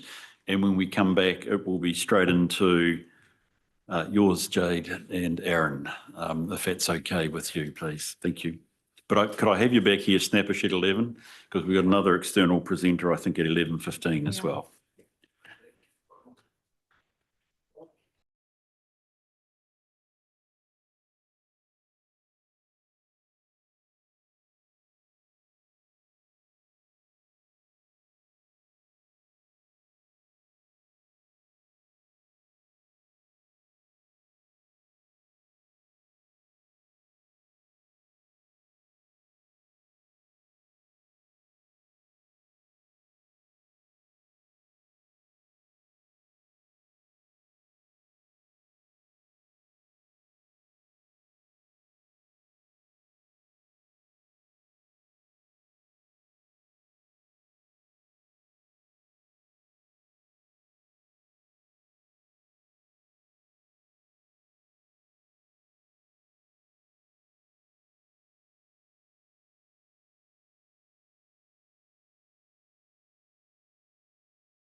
Well, firstly, again, Jade and Aaron, thank you for your sitting back. I hope that actually, I hope, certainly given the nature of the conversations that I've been privileged to have with you guys, I hope that earlier conversation was really helpful as you develop your relationship with us to understand our risk environment, which is great. So if we could move then into the management update and quarterly assurance report first, and then we'll deal with the internal audit program. Thank you. I'd like to highlight the following key points. So part of this report that I'd like to speak to is the internal audit improvement program's recommendations that were reviewed alongside the development of the new internal audit program, which is the later agenda item. We had previously discussed that we recommended reviewing each of the programs to ensure continued relevance and value add in the changing business context. Of the 8 active programs, 4 are recommended for closure. 1 is to continue with amendments, 2 to continue as planned, and 1 to be reset. The Treasury Management Improvement Program closure report is included in the appendix and all recommended actions have been completed. Happy to take questions. Thanks, Janice. Appreciate that. So this is really good accountability. Thank you for that. Let us know where things are at. Do folk have comments at all they'd like to make on the update? Yeah, Monty. Just one question around the recommendation to close the project and program management improvement program, because I know that it is one of the ones with a lot of open recommendations. So could we just spend just a minute explaining your recommendation there, please? Yes, so this one, I guess this comes down to 2 things. It comes down to we've already good in this space, and so where do we put our resource in regards to improvement programs? The outstanding matters are low in risk. So our thoughts are, rather than really trying to pursue the improvement program, we just take a continuous improvement approach, as we do with everything within the resources that we have. The second point here is that we are about to embark on implementing project lifecycle management software, which will be integrated with our document management, our finance, etc. And we believe that that should be the area of focus in terms of our resource, and will actually go some way in terms of covering off the other recommendations as well. Okay, thanks for that. And when we're talking project management here, we're talking everything, you know, capital projects, etc. Yeah, correct. Okay, and your the self-assessment that we're good at it. I'm going to be really honest here. As a governor, I'm not sure I have a really high degree of confidence in that, in that statement. Okay, and so that potentially is I suspect I'm not alone, and I could hear from my fellow governors, but maybe it is potentially a work on there. Yeah, and I hear you, Councillor Montgomery. It's not a self-assessment. It was an assessment by the auditors that gave us a good rating. What they were auditing on was the framework and our application of it across the business. I hear where you're coming from, and I'm guessing it's from a no surprises financial component.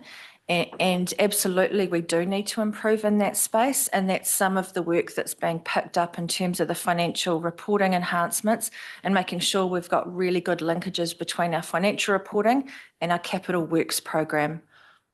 Yep, that's all music to my ears, and you're exactly right in your interpretation of what I'm saying. It's a sense that over the years there have been a number of sort of project, I'll call them disappointments rather than surprises, but yeah. Okay, I'll leave it there. I'm happy to close it. We'll be keeping an eye on it. Yeah.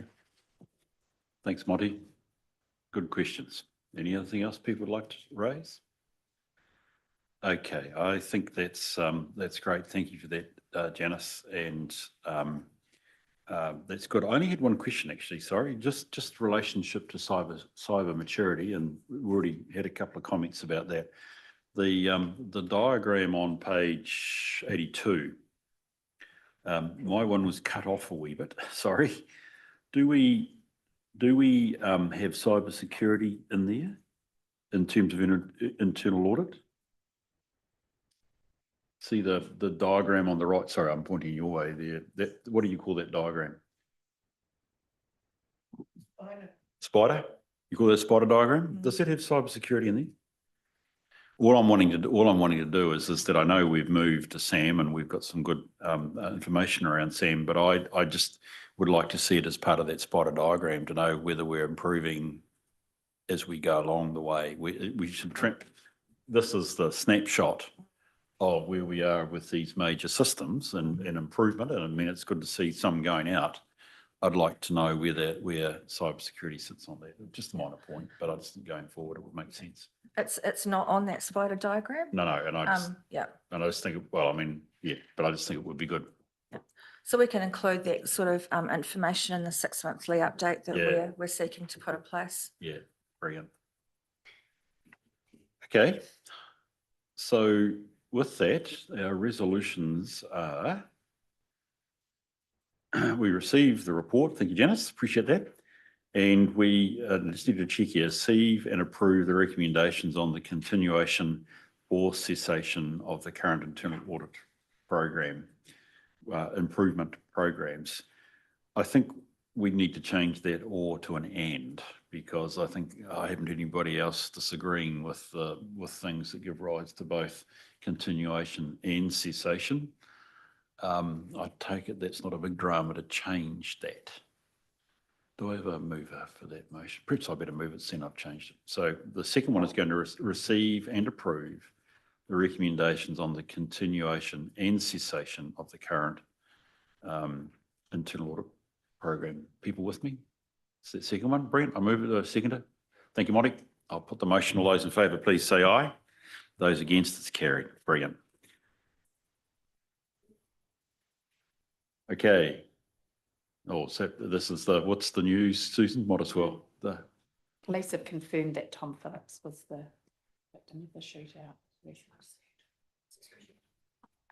Yes, the gentleman together with his children who's been in hiding. Apparently you may have been aware that there was an incident in Pure this morning, and it seems now that there is confirmation that Tom Phillips, the father, was killed in the shootout with the police. Very sad end. Yeah.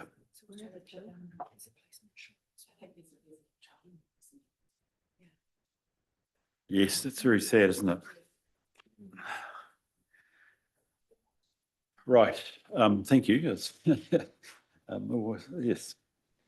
Let's just move on then, please, if we could, to, I think we're up to the internal audit program. So again, are we handing straight over to you, Jade? I think we probably are. Yes, thank you. So yeah, look, just I know you've got our plan, a couple of quick comments from Erin and I just in terms of the plan development process. So it's a culmination of input from the executive over the past couple of weeks, informed by the top risks and assurance needs. Around about 15 potential areas of focus were identified through those conversations. And obviously we had to prioritise those down into, we landed on 3 areas, proposed internal audit areas for FY26.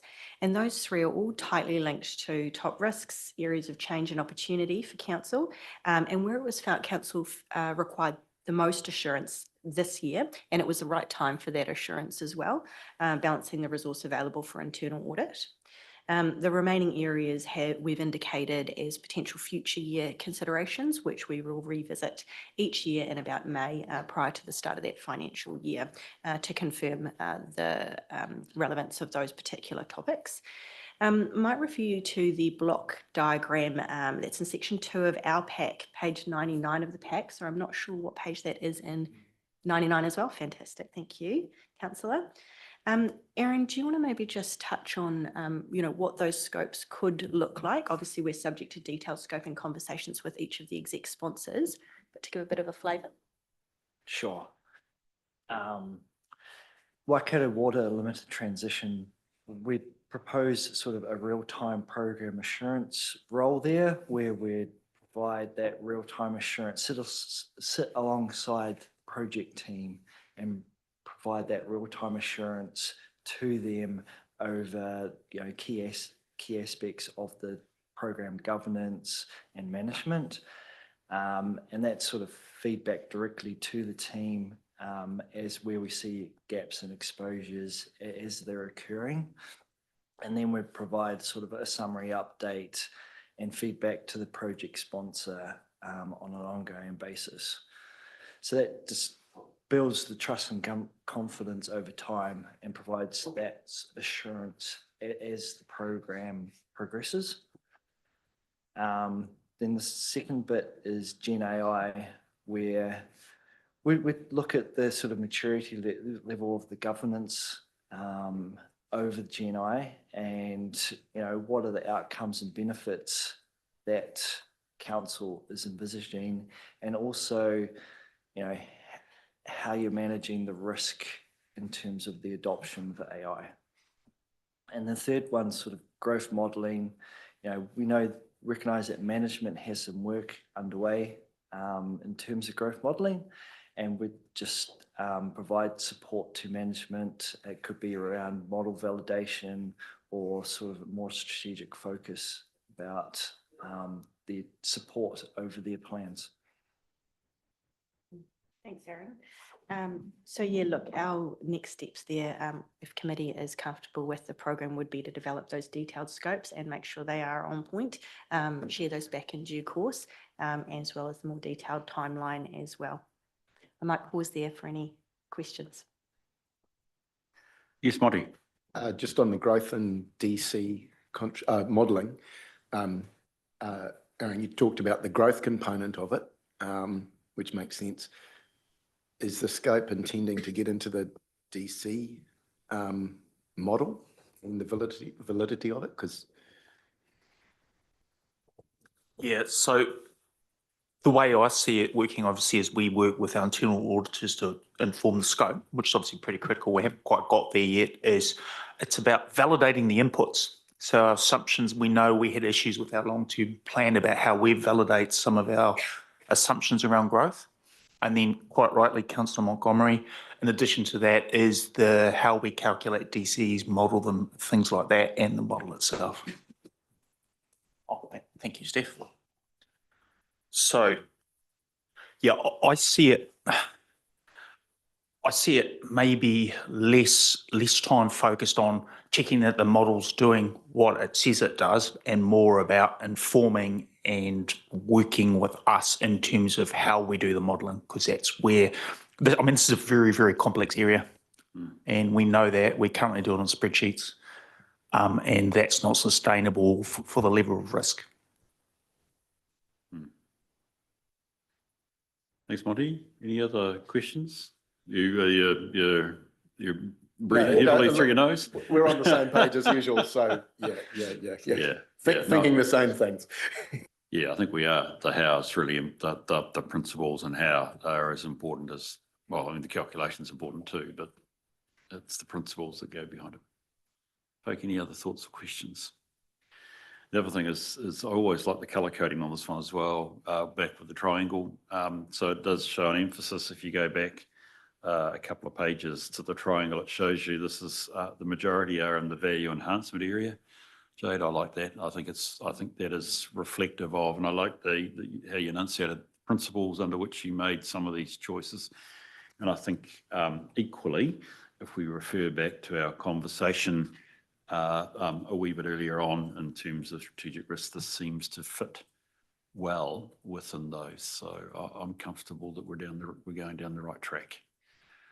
Clearly, there's there's the indicative areas as well, but which is good to have, because I think, again, they're pretty consistent with where we'd want to go. In fact, we had quite a chat, at least I did with you, Jade and Aaron, over the other potential areas as well, probably making some arguments that they're actually quite good too to have on board. But we will have to cut our cloth to the budget, to be blunt.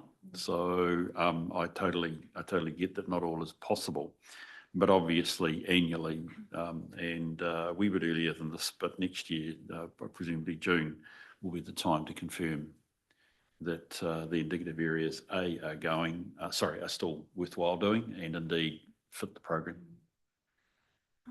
Yes, go for it, George. So I just wanted to sort of highlight a couple of things too, in conjunction with those pieces of work that are proposed to be delivered through our partners, PwC. We will also be kicking off a health and safety audit as well this financial year, which hasn't been done for quite some time.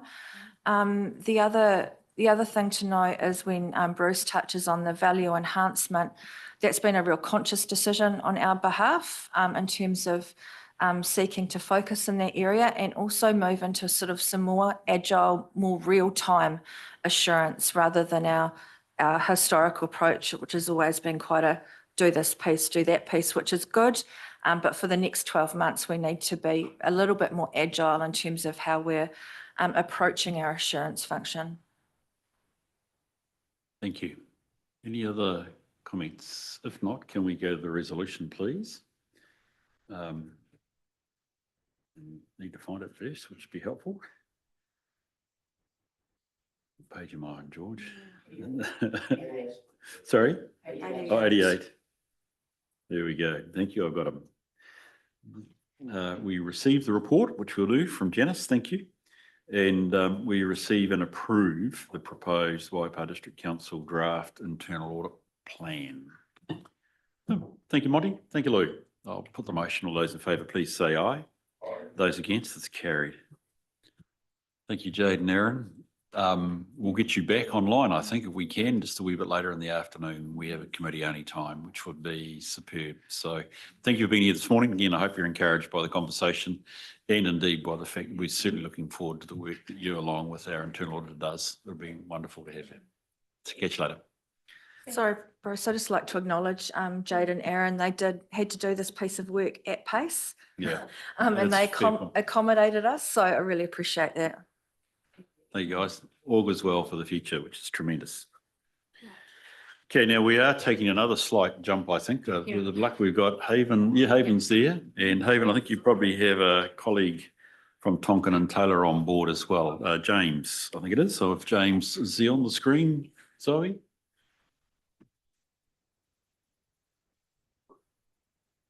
He is. G'day, James. How are you? Morning, everyone. I'm well, thank you. Bruce Robertson here. I'm the independent chair of the committee for the day.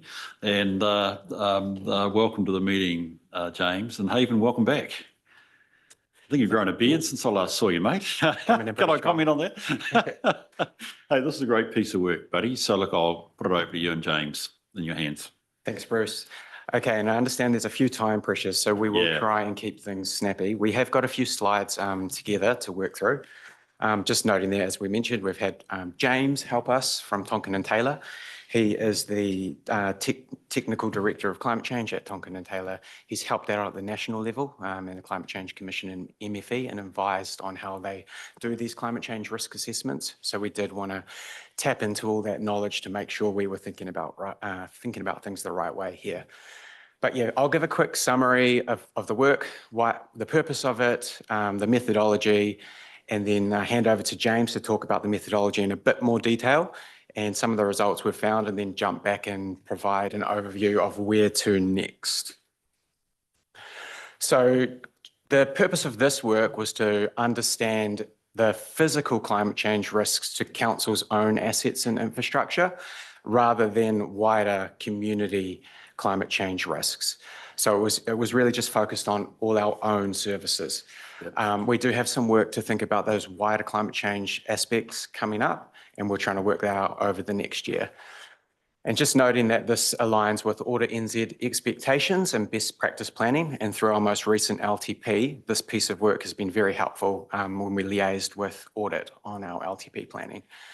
And just helps us ensure we are well placed in making good decisions right now and for everyone coming along next. All right, so if we just quickly think about the methodology of this work, there were two key parts to it. There was a quantitative geospatial assessment and then a qualitative assessment as well. In terms of the quantitative assessment, that was where we got all of our asset and infrastructure information and then overlaid hazard data. So we have flood data, and we overlaid what that flood impact might look like for all of the things that we manage and operate and own. We also overlaid peat layer. So that was a bit of a proxy. When we were thinking about that, we know we have lots of peat in the district. We know there's implications for our roading network, and we were thinking of fire risks as well. So that was a bit of a proxy for where our assets and infrastructure sat in relation to all the peat in the district. And then we did a bit of a general how close is all of our stuff to rivers and streams. So we took a 3 metre and a 6 metre spread of what's within those stream areas as well. In terms of the qualitative assessment process, this is a bit of a snapshot of how we went about that up on the screen. There was quite a few workshops. Essentially, we did a long list exercise where we got all the experts in the room, all the different managers and staff to have a session or multiple sessions on what all the climate change risks were that people are aware of. Lots of this thinking had already been done over the previous years. And then, so it was just getting all that together out in one collective space to think about it together, think of anything new, and then a screening exercise to reduce duplication, clarify what we meant by some of the risks, and then go through the official process or the recommended process to actually rate those risks. And so James has got a slide coming up to speak about how we went about that as well. And then once we considered all the risks in the same way, how do we prioritize them and inform our planning? So when we do these assessments, we need to think about them against scenarios. So we chose 2 emission scenarios, a kind of middle of the road warming scenario, and then a higher end one, because we don't exactly know what's going to happen in the future, depending on how globally we all respond to trying to wind down those emissions over time. And we need to think about them in terms of the current day, 2050, and then 2100. So there they are there up on the screen, and this is about where I'll hand over to James to give us a bit more of a technical explanation. But what you can see there, IPCC is Intergovernmental Panel for Climate Change, SSPs are Shared Socio-Economic Pathways. Those are the 4 generally accepted, or I think there's 5 up there, they're the kind of generally accepted potential pathways that may happen. And then those grey dashed lines, the vertical lines, is the present day, the 2050 timeframe that we mentioned, and the 2100 timeframe that I mentioned. With that, yeah, we've got the expert in the room, so I'll just hand over to James. Thanks, Haven, and hi, everyone. Just to sort of wrap up on this slide, if you focus there on the pink line and the red line, the pink line, as Haven mentioned, is the, what we might call a business as usual or a current policy scenario. So if you look across to the right where it's got some text there, that's a world where we would reach approximately 2.7 degrees by 2100. So we're currently trying to limit warming to about 1.5. That is gone. I'm at a conference at the moment where that was officially kind of put on the agenda by one of the leading climate scientists in New Zealand, and we're now striving as a global community to limit the 0.1 increments as we go up from there, because though each increment has a level of impact on the planet. So one scenario was the pink line, and then the other one is the red line there, which isn't the most extreme one, but it is still a very high level of warming, and that's, as you can see, an average of 3.6 degrees warmer by the end of century. And just to sort of wrap this up, if you're wondering where we're heading at the moment, if every country in the world delivers on their national commitments that they pledged under the Paris Agreement, that's if they deliver, because they're only promises, then we'll be somewhere around the pink line there, so 2.7. So, there's a lot of work to do. Thanks, Haven. This next slide speaks to the local projections from the Waikato region. I won't go through them in detail, but these were used to inform the risk assessment, and they relate to things like extreme temperatures, droughts, and extreme rainfall and wind, etc., across those different scenarios. When we rated the risks, and this is a slide for those of you who are interested in risk assessments, we use some different terminology, and effectively the blue boxes there define those. So we looked at the exposure of different assets or operations to the climate hazards. There's sensitivity, which is effectively saying how sensitive are pipes or roads or landfills or parks to the particular hazard we might be looking at. Then there's a concept of adaptive capacity. So is there how adaptive is it given the amount of resource or cost that might be involved? Is it really costly to do something about it, or is it, relatively straightforward? An example would be roads melting. Often engineers might say, well, actually we can, if we start getting issues with pavements bleeding and flushing from high temperatures, we can change the bitumen mixtures relatively easy. So there's a relatively high level of adapt capacity or a low threshold there to have some action versus other things that are really costly and more difficult to address. And lastly, on the last blue box there is the organizational consequences. So that ties it back to your internal risk matrix and what your sort of consequence thresholds are. We looked at, as Haven said, a range of the core activity areas across council, from wastewater, stormwater, water supply through to waste management, facilities, parks, and then also sort of external suppliers or interdependencies, if you like, as well as a more general strategy planning and governance area.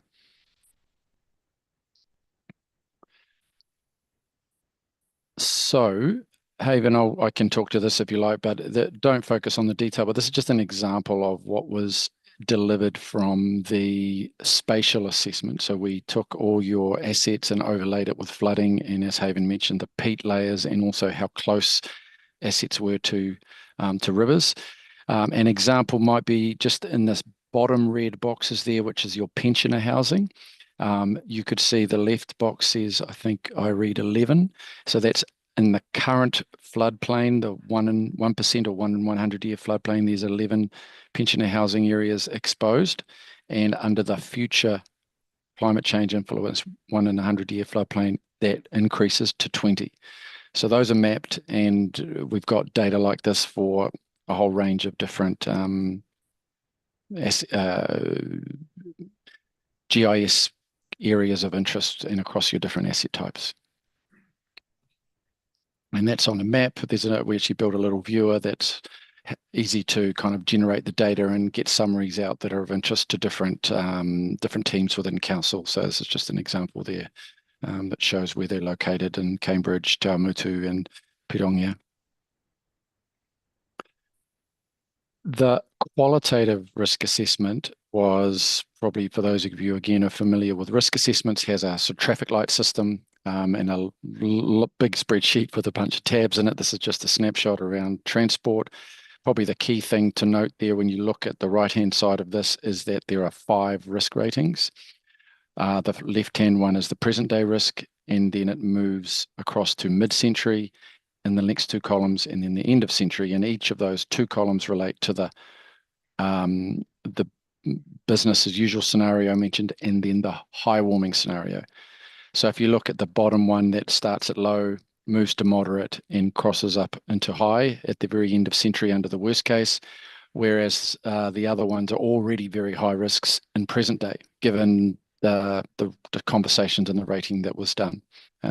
So it's a helpful tool for the asset managers and staff to say, okay, which risks are higher earlier in time, and then that will help us prioritize where we focus our actions going forward. Just as a broad summary across transport, 3 waters, waste, property, parks, reserves, etc., this graph just shows in grey the rough total number of risks that were identified through the process and captured versus the red is the risks that were rated higher extreme. So you could see there's a few higher extreme risks in transport and 3 waters.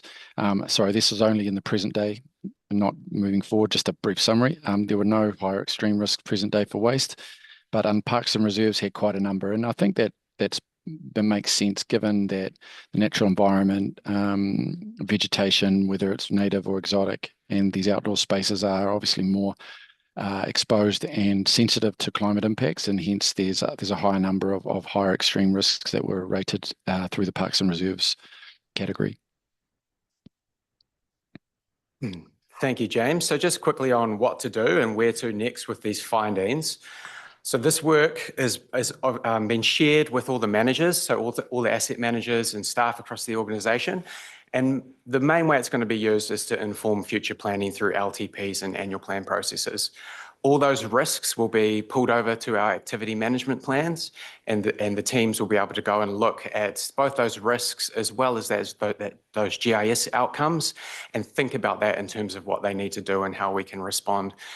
Obviously, priority will likely be given to those higher risks, and we need to think about how that may flow through to budgets and things like that over time. So that's kind of it in a nutshell. Like I mentioned earlier, this is a bit of a phased piece of work, so we've got a good understanding of our organisational risks, but then there's a role for council to understand the wider risks to the community. So those are those more systemic, cascading, interdependent risks.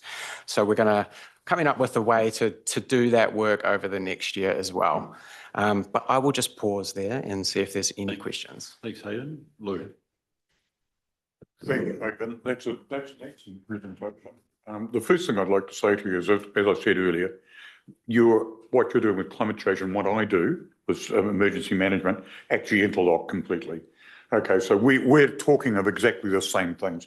That plan is information that we as an organisation can actually utilise, all right?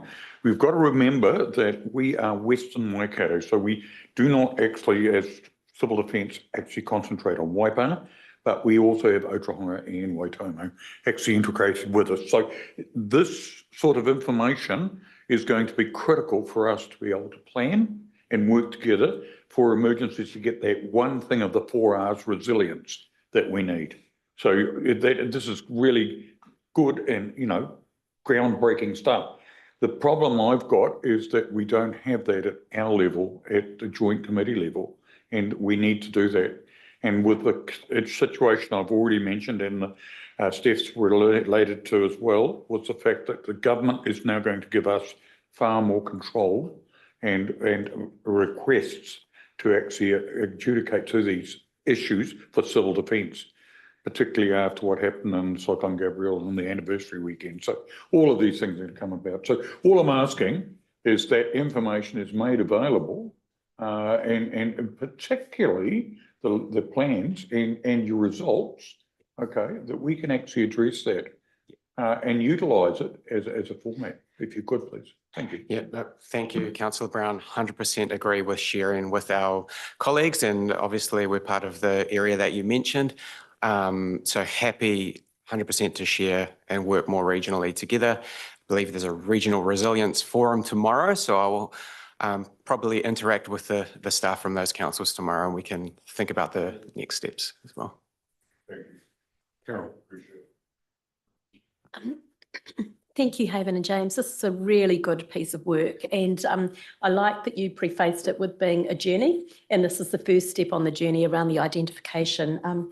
For me, the really important parts of what you've got on the board of the next steps of how it's going to be embedded into the future management plans. I think there's going to be a natural tension there between affordability and the finance strategy that we touched on earlier today and a desire to really make some progress in these key areas. So thank you, a great first step. Yeah. Yes, I went back, Carol, to our top risk register, and we're prepared to take justified risk in this area. And I was wondering how this translates, but it will be, as you say, it's going to come into the LTP planning in particular, and how it fits in with our financial strategy. It's going to be very interesting to see how it goes. So, look, I know you will be, Haven. It does suggest that you'll be linked in very closely with the corporate planning and strategy around this as well.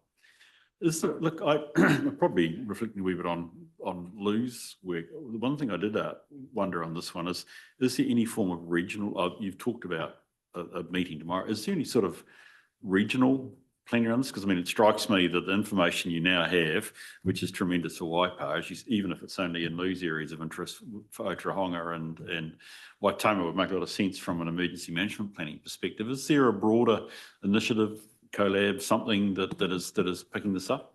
So CoLab do have an initiative to do energy and emissions tracking that way. Yeah.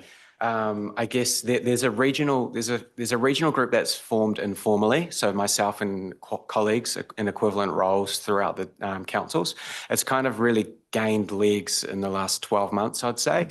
And through that group, we are considering how we can work together closer and closer. And we obviously share all the work we're doing, the methodology, our approaches. It's lining up each council's resources and any of their strategic initiatives in a bit more of a coherent way. So we're trying to do that work now and think about the next LTP cycle, and if there's some way that we can do shared planning through our LTPs, whether it's a shared business case or at least our own business cases, but they're aligned so that we're looking to do the same work at the same time to sort of, I guess, get better gains. So if we're all allocating our resources to the right order of things, I mean, ideally there'd be some thinking around what hazard information we need to prioritize to then inform our planning. So we're lucky here that we've got that hazard information to inform some of this planning, but not every council has done that work with the flooding. Right.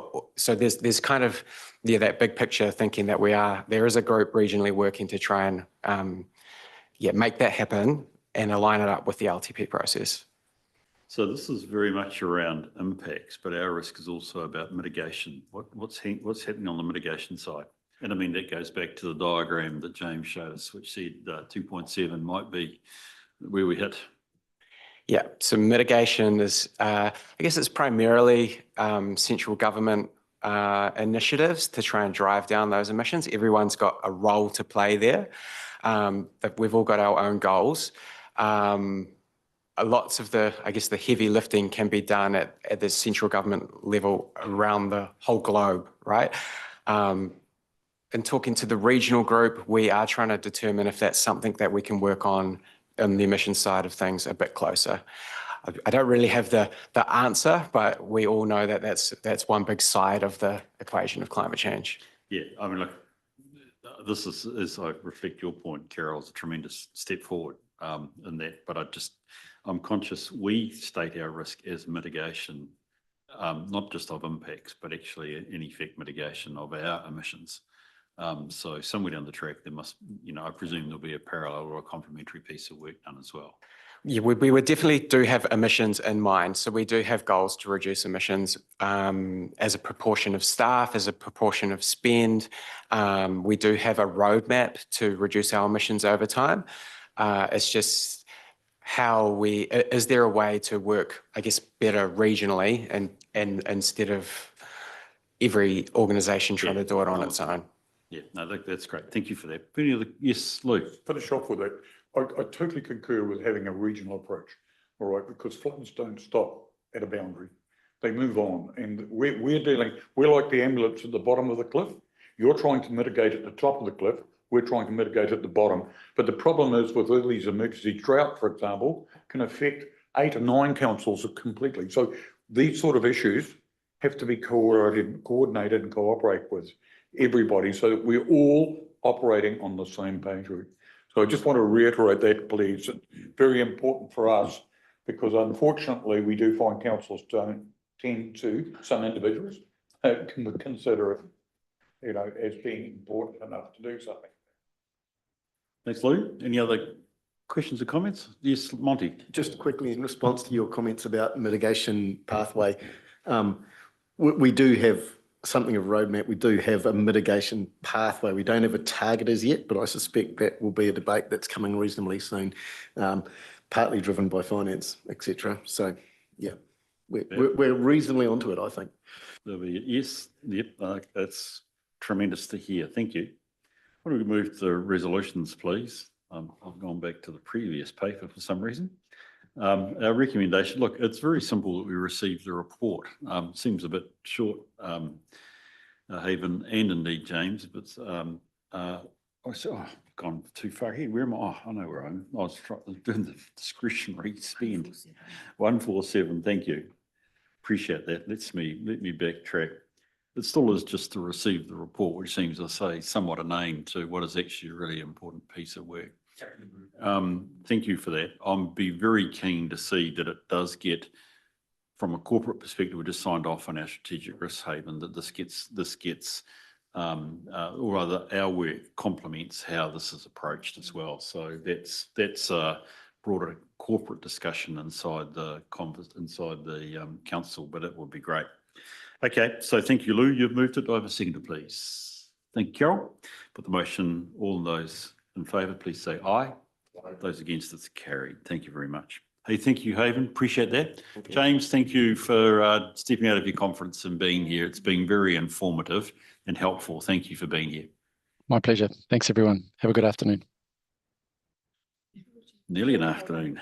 That's a bit scary, isn't it? Can we go to the Mayoral Discretionary Fund and gets us back on some track? Oh, Yolanda, thank you.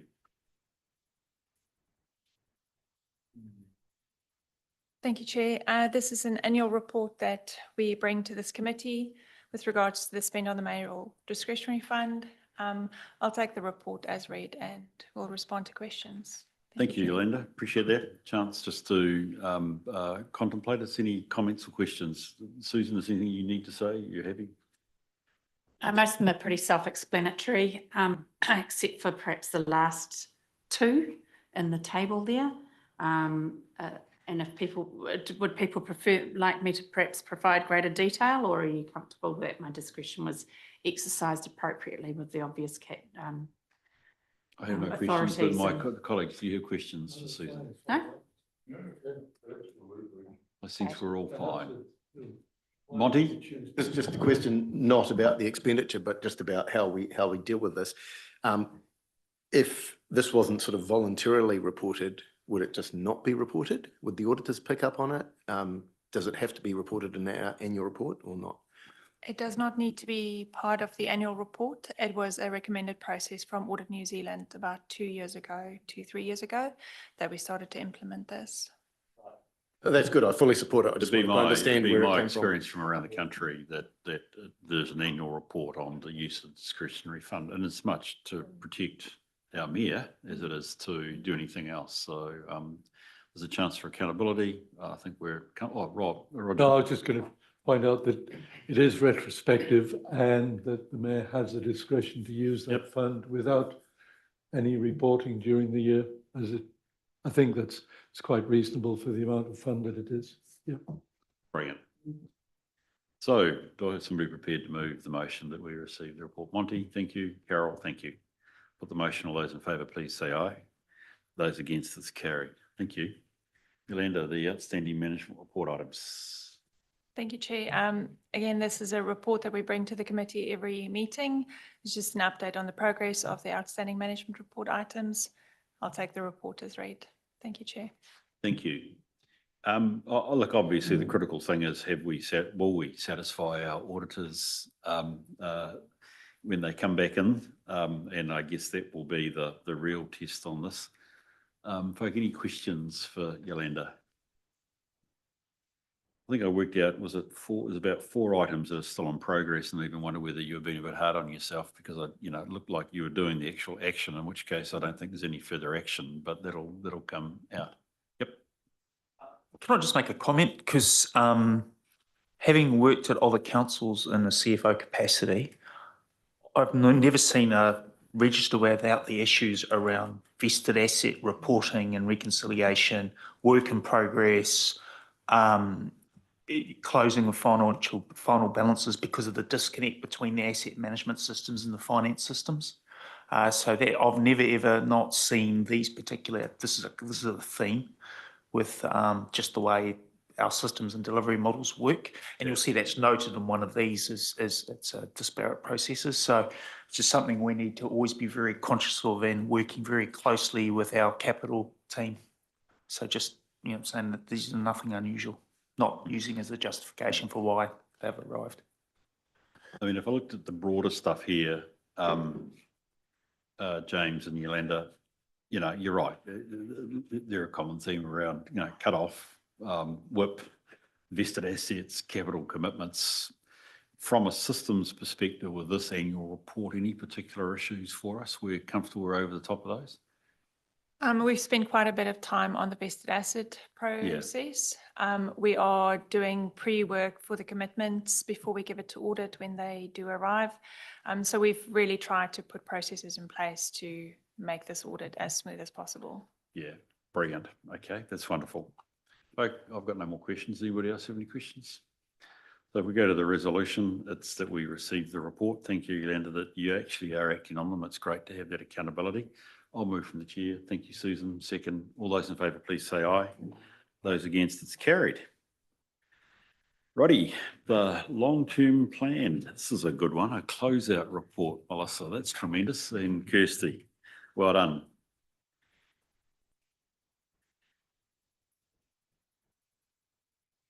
Thank you. Good morning. Good morning. So yes, this report is essentially a formality closing out the risks, the project risks for the most recent long-term plan. You'll see in the attachment to the report that all bar one of the risks have been closed. The remaining one will be carried over to the following annual plan and long-term plan process. You'll also note in the report there's details around debrief sessions that we're holding with various stakeholder groups. So this is good practice. It will inform improvement opportunities for the upcoming 27 LTP. And yeah, happy to take questions. Brilliant. Okay, folk, questions for Melissa here. Yes, Monty. I've just got one, and it's around the audit one. There's a couple in here that you're wanting to close out, the audit expectations and the impact of the adverse audit opinion. I was just thinking about it. We've made quite a big thing of the fact that in our amendment to the LTP, it was another touch point with our auditors around the growth assumptions and so on. And I've been hearing this morning that that may or may not be audited now. So I just thought it was worthwhile just thinking about this for a minute, whether that was worthy of being a carry forward as well, because to me, it is still something of an outstanding matter. We've had a pretty serious disagreement with our auditors, and we publicly have acknowledged it. And one of the kind of mitigants we've referred to often publicly is it's getting audited again in a year. We've put plenty of heat on our CE to resolve this. So I just thought, yeah, if you're going to carry forward the manual preparation of spreadsheet budgets or whatever, I'd just about be carrying forward that one as well. For me, it's not a closeout. Through the chair, you do raise a really good point. Looking at that now, I probably would expect that one to be carried forward. I guess the only other thing as well to note is I would expect a lot of these risks to be not necessarily to be carried forward, but we'll see them in upcoming processes as well. So, but yeah, you raise a good point, and I think we can probably carry that one over officially. James? It's a really good question. I've heard this a couple of times now from councillors about, and it's been the language along, you will not get a qualified audit opinion around growth and the likes this year. That's actually not in our control. So I need to be really, really clear about that, because we will bring a set of assumptions and we'll work through with councillors in terms of our financial strategy and our growth modelling. And what will come out of that will be what our growth looks like. And so, yes, there's an emphasis and an onus on us staff to work with audit to make them understand that.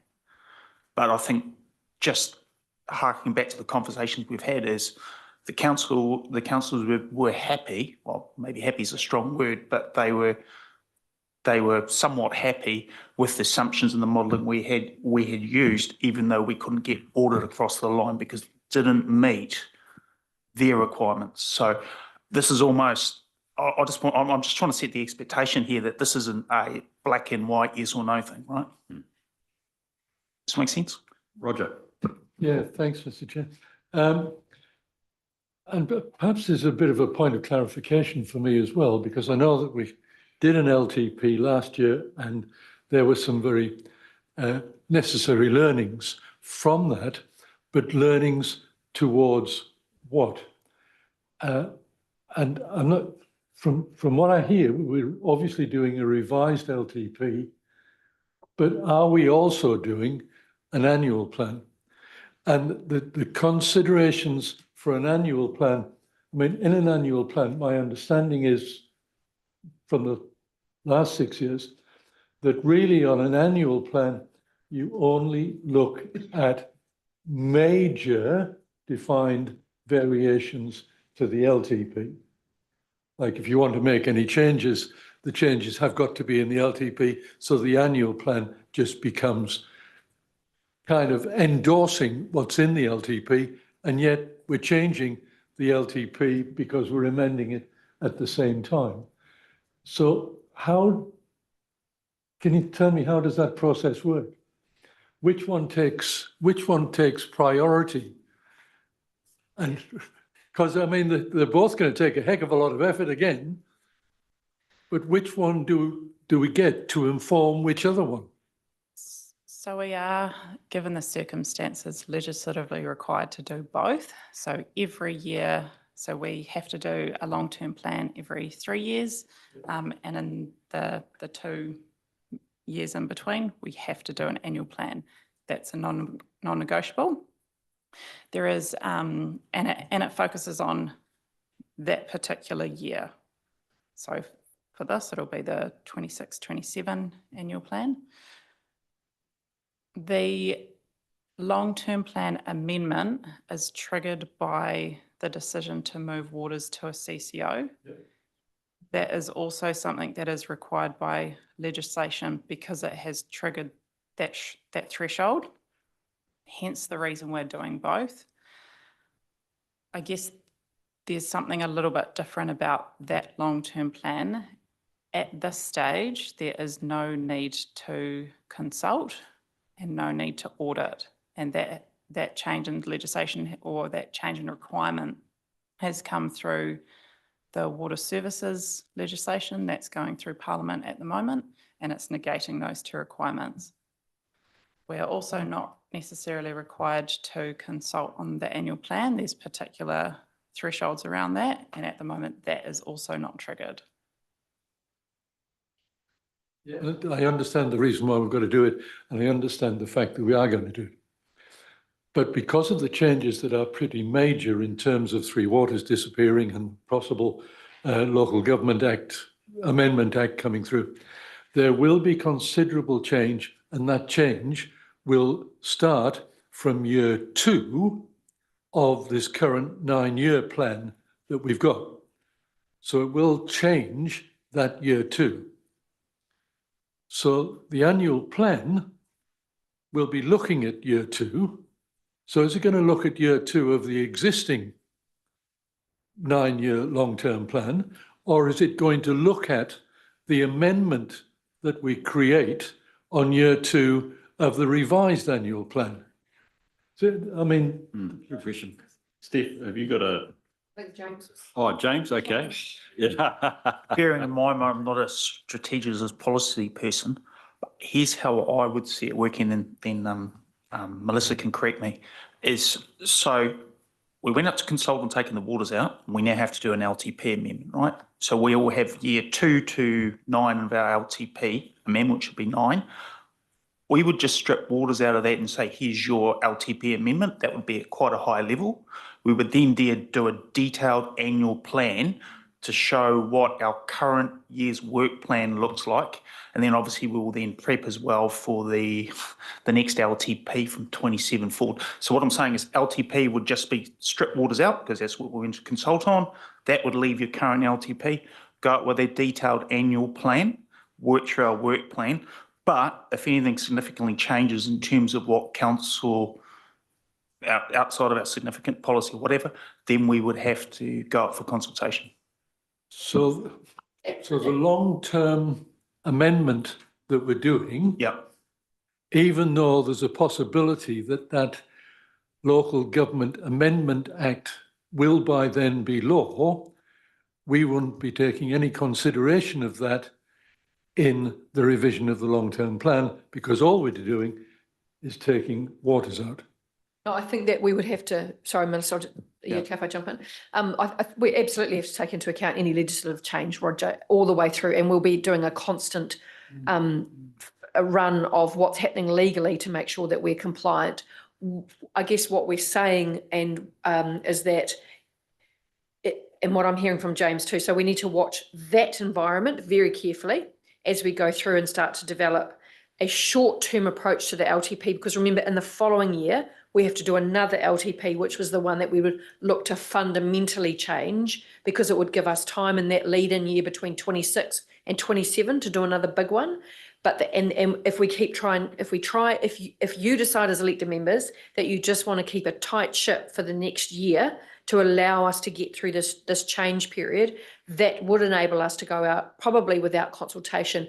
If you were to make any other further changes though, like change levels of service, or decide you do want to do a big project or you don't want to do a big project, and it tipped the significant scale for the auditors, we would then have to consult. But we will be very vigilant about looking for legislative change which may impact on any of our proposed work plan for that first year and the annual plan as well. Because that legislative change, the Local Government Amendment Act, could require us to make quite considerable change. Well, it could. We don't know what that looks like yet. Well, so yeah, that's we'll right. only know when we know. We know what's been signalled in the systems improvements bill. Does anybody know when that systems improvement bill actually is intended to be passed? As an example of timing? I thought it wasn't until the end of the year.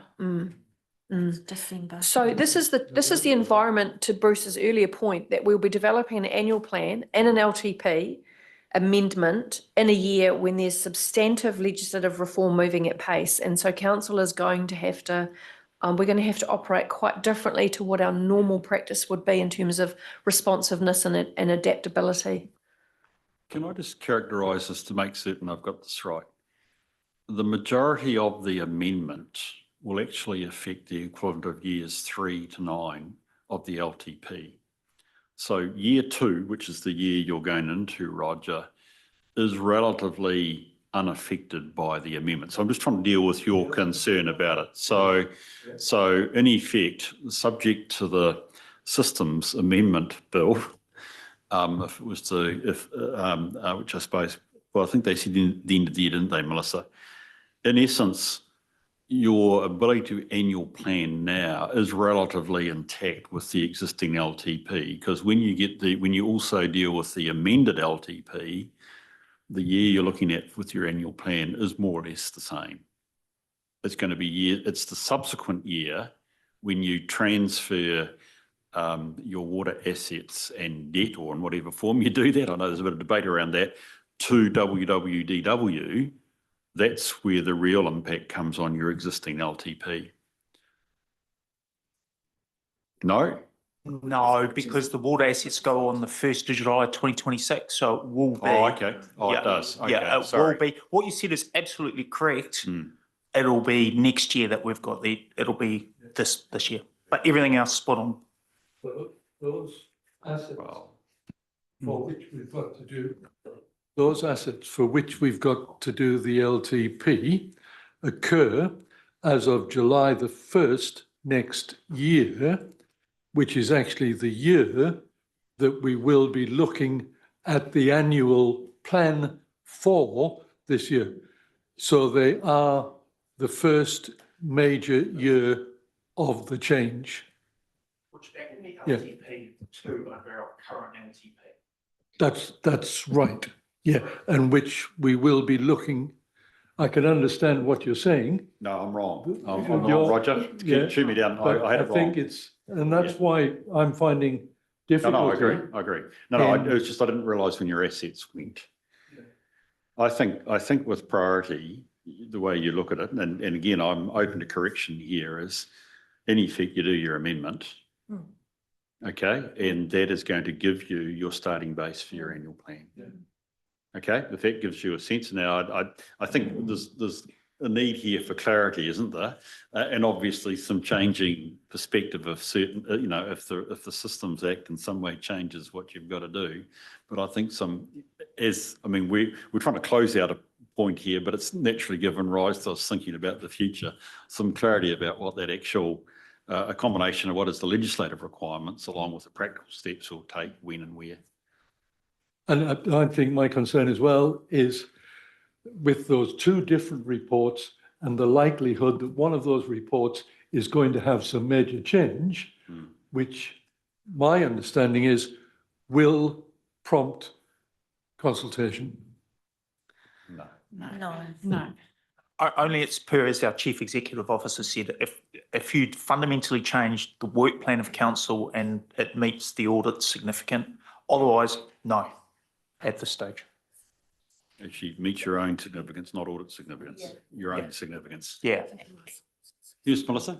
So there is no requirement to consult, and that's only because of the water services bill that's currently going through Parliament.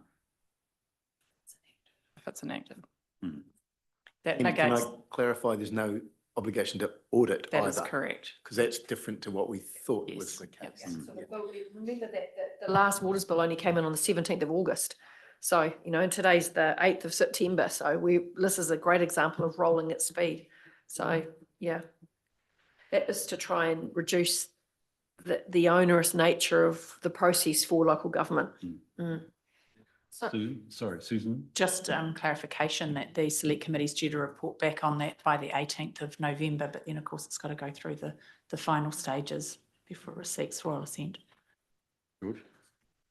So just, I guess, Melissa's currently working through the planning process for the three pieces of work at the moment, and is very much, her team are aware of sequencing this correctly to make sure it's as effective and efficient as possible. And absolutely what we just talked about is getting the amendment right. And then that will inform the annual plan. So doing it in sequential order rather than parallel. Thank you for that. Can I just just suggest one thing, Melissa? I think I've heard some really good stuff that we're doing around the point you made, Monty, about the DCs, and probably it should stay open. I think another reason it should stay open is that the Auditor General will report on us to Parliament. And there will be, I am sure, I should be careful. I don't know what the Auditor General is planning to report to Parliament, but I suspect there will be a substantial report on those that have done the 9 years. So I think it's important that we have our story together about what we're doing about those development contributions, about growth, get that right, and therefore the implications that come through for our revenue anticipation. So I hopefully, I don't know, I don't even know what tenor they would put on it. It was an adverse opinion. So I suspect we should just be prepared in terms of the closeout of this to recognise that there is not reporting that we control, but it's controlled by our auditors that will end up in Parliament. We should just be ready with our small plan. Hey, this is what we're doing about it. And we've already discussed what's in the recommendation, the stuff that we've heard earlier on, and the strategic risk stuff that's occurring. So we should be aware of that. Okay, any other questions or comments folk would like to raise? Melissa, thank you for that. And Kirsty, this is the end of a massive program. I've already hinted that I think your next one's going to be even harder, but that's for the future. Thank you for this, and actually for your dedication to professionally closing it out, which has given us a good chance as a governors to say, yep, we're more or less there. You've had some comments, and I know you'll take that one on board. So thank you to you and your team, because I know there'll be a good number of people behind this as well. So thank you. Can we move to the resolution, which is we received the report? Do I have a mover and a seconder, please? Thank you, Roger. Thank you, Carol. I'll put the motion. All those in favour, please say aye. Those against, it's carried. Now, look, we do need another 10 minutes to get through the next paper, which gets me back up to lunchtime, and it's midday, but I think if it's okay with you, and I think we probably have some other staff here, could we deal with the Food Act assessment, please?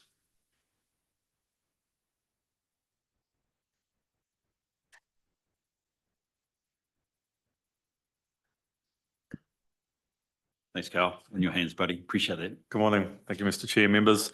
Yeah, quite appropriate topic to have just before lunch. So you'll recall late last year, earlier this year, we updated you on the outcome of the Building Consent Authority audits, and it was detailed then that we had an upcoming audit in relation to our food safety verification functions under the Food Act, which is undertaken on behalf of the Ministry for Primary Industries. It was going to be on your June agenda, but was deferred, but it was felt that it was a good news story that you probably still would want to see. So I'll take the report as read. The high-level summary is that the auditors identified no general non-compliances for the way that YPAR is undertaking that function, and also noted that all of the recommendations from the previous audit, including, recommendations and non-compliances from the previous audit had been adopted. We're quite complimentary of YPAR's team and the system that we've set up around this function, and ultimately pushed our audit timeframe out to the maximum of 18 months. So you've got a redacted copy of the agency's audit report there, and happy to take any questions. Thanks, Carl.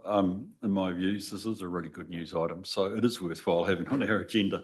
But more importantly, also just to reflect, as we deal with both strategic and operational risk, this is part of our assurance environment, and it's great to have the report. Thank you, Carl. Any questions?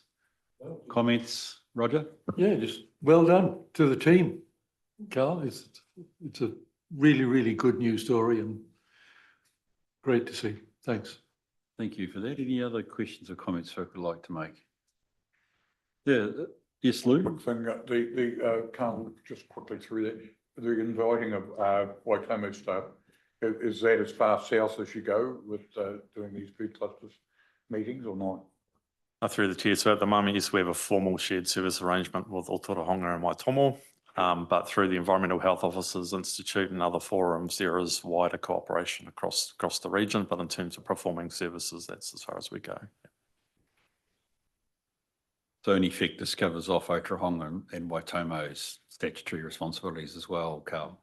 In terms of the verification function, yes, it does. They each look after their administrative parts behind that. Okay, brilliant. Well, what can we say? And that's tremendous. Well done. I don't think there's anything else. And the fact that I don't think I've seen these sorts of reports without some form of non-conformance or corrective action, no matter how minor they might be perceived, Carl. The fact that it's limited to observations, which, you know, are important, and I'm conscious that you will probably want to pay attention to, but they're observations, they're not corrective actions or non-conformances. So that's tremendous. So again, our thanks to you and your group as well. That's good.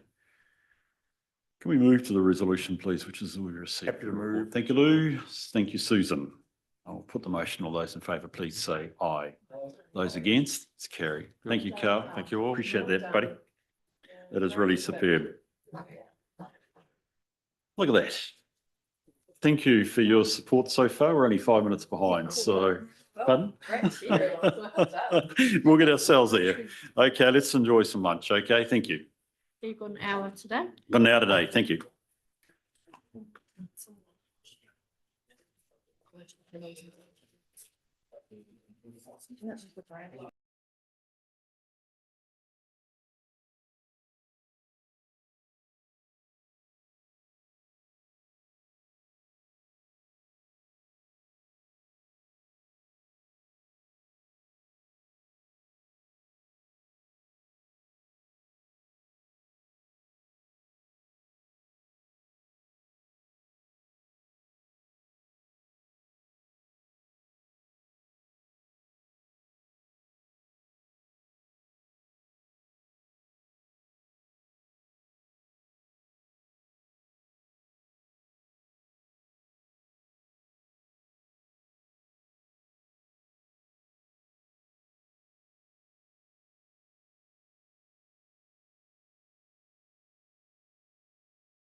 To all of Waipa, thank you for a lovely lunch. Now my challenge is to stay awake the whole afternoon. But anyway, we'll see how we go. You guys are excused, but I'm the chair, so I have to stay awake. So I'll figure up the questions you want to ask, Lou. Okay, I've got a tenner this morning. I'll give it a crack. No, look, thank you again. It's wonderful. So, if we could reconvene now, please, that would be great. So we're good to go. Thank you very much. So, Jean, welcome to the meeting. We're up to our final item in open session, which of course is your overview of the capital program. So, in your hands when you're ready, please. Good afternoon, everybody. Thank you. So I'll take the report as read. It's more of a reflection of our last year's performance. I think a key highlight for me in here is that we've, after the revised capital program, we still delivered close to 80% of our capital works, which has been pretty good. There's a bit of commentary around how we performed against our KPIs in relation to what we were able to meet and didn't meet so well. Yeah, ready to take any questions that you might have. Thank you, Jean. Okay, so the overview here, it is a retrospective, as you said. It's really looking at perhaps first chance to see the year in its fullness. Folk, do you have questions for Jean? No, it is what it is. So you effectively are at 80%, right? No, it's 79.4 or something. How did that compare with last year? That feels like a slightly better number. Could be a significantly better number. I should be careful. I won't put the adjective in front of it, John. You can tell me. The percentage is a better percentage, but we did deliver a couple of million more across the program. I think we ended up something like 114 under correction thereabout-ish, so a slightly higher number. I think what challenged us this last year was mainly to do with the shift in the adoption of the enhanced annual plan. So we had to shift a few things out and then trying to play catch up on time to get us going. Brilliant. Okay. From a general systems perspective, because it's always a good chance to reflect at year end, are there any lessons out of the last year? Are there any, I'd hate to say improvements, but I mean, are there things you're perhaps looking to do different in this coming year? Yes, definitely some reflection on how we deal with some of our processes. There are a few improvements that we would like to make, and a lot of it has to do with reporting. So forward reporting is an important tool instead of mostly retrospective. Forward reporting allows us to preempt risk more accurately.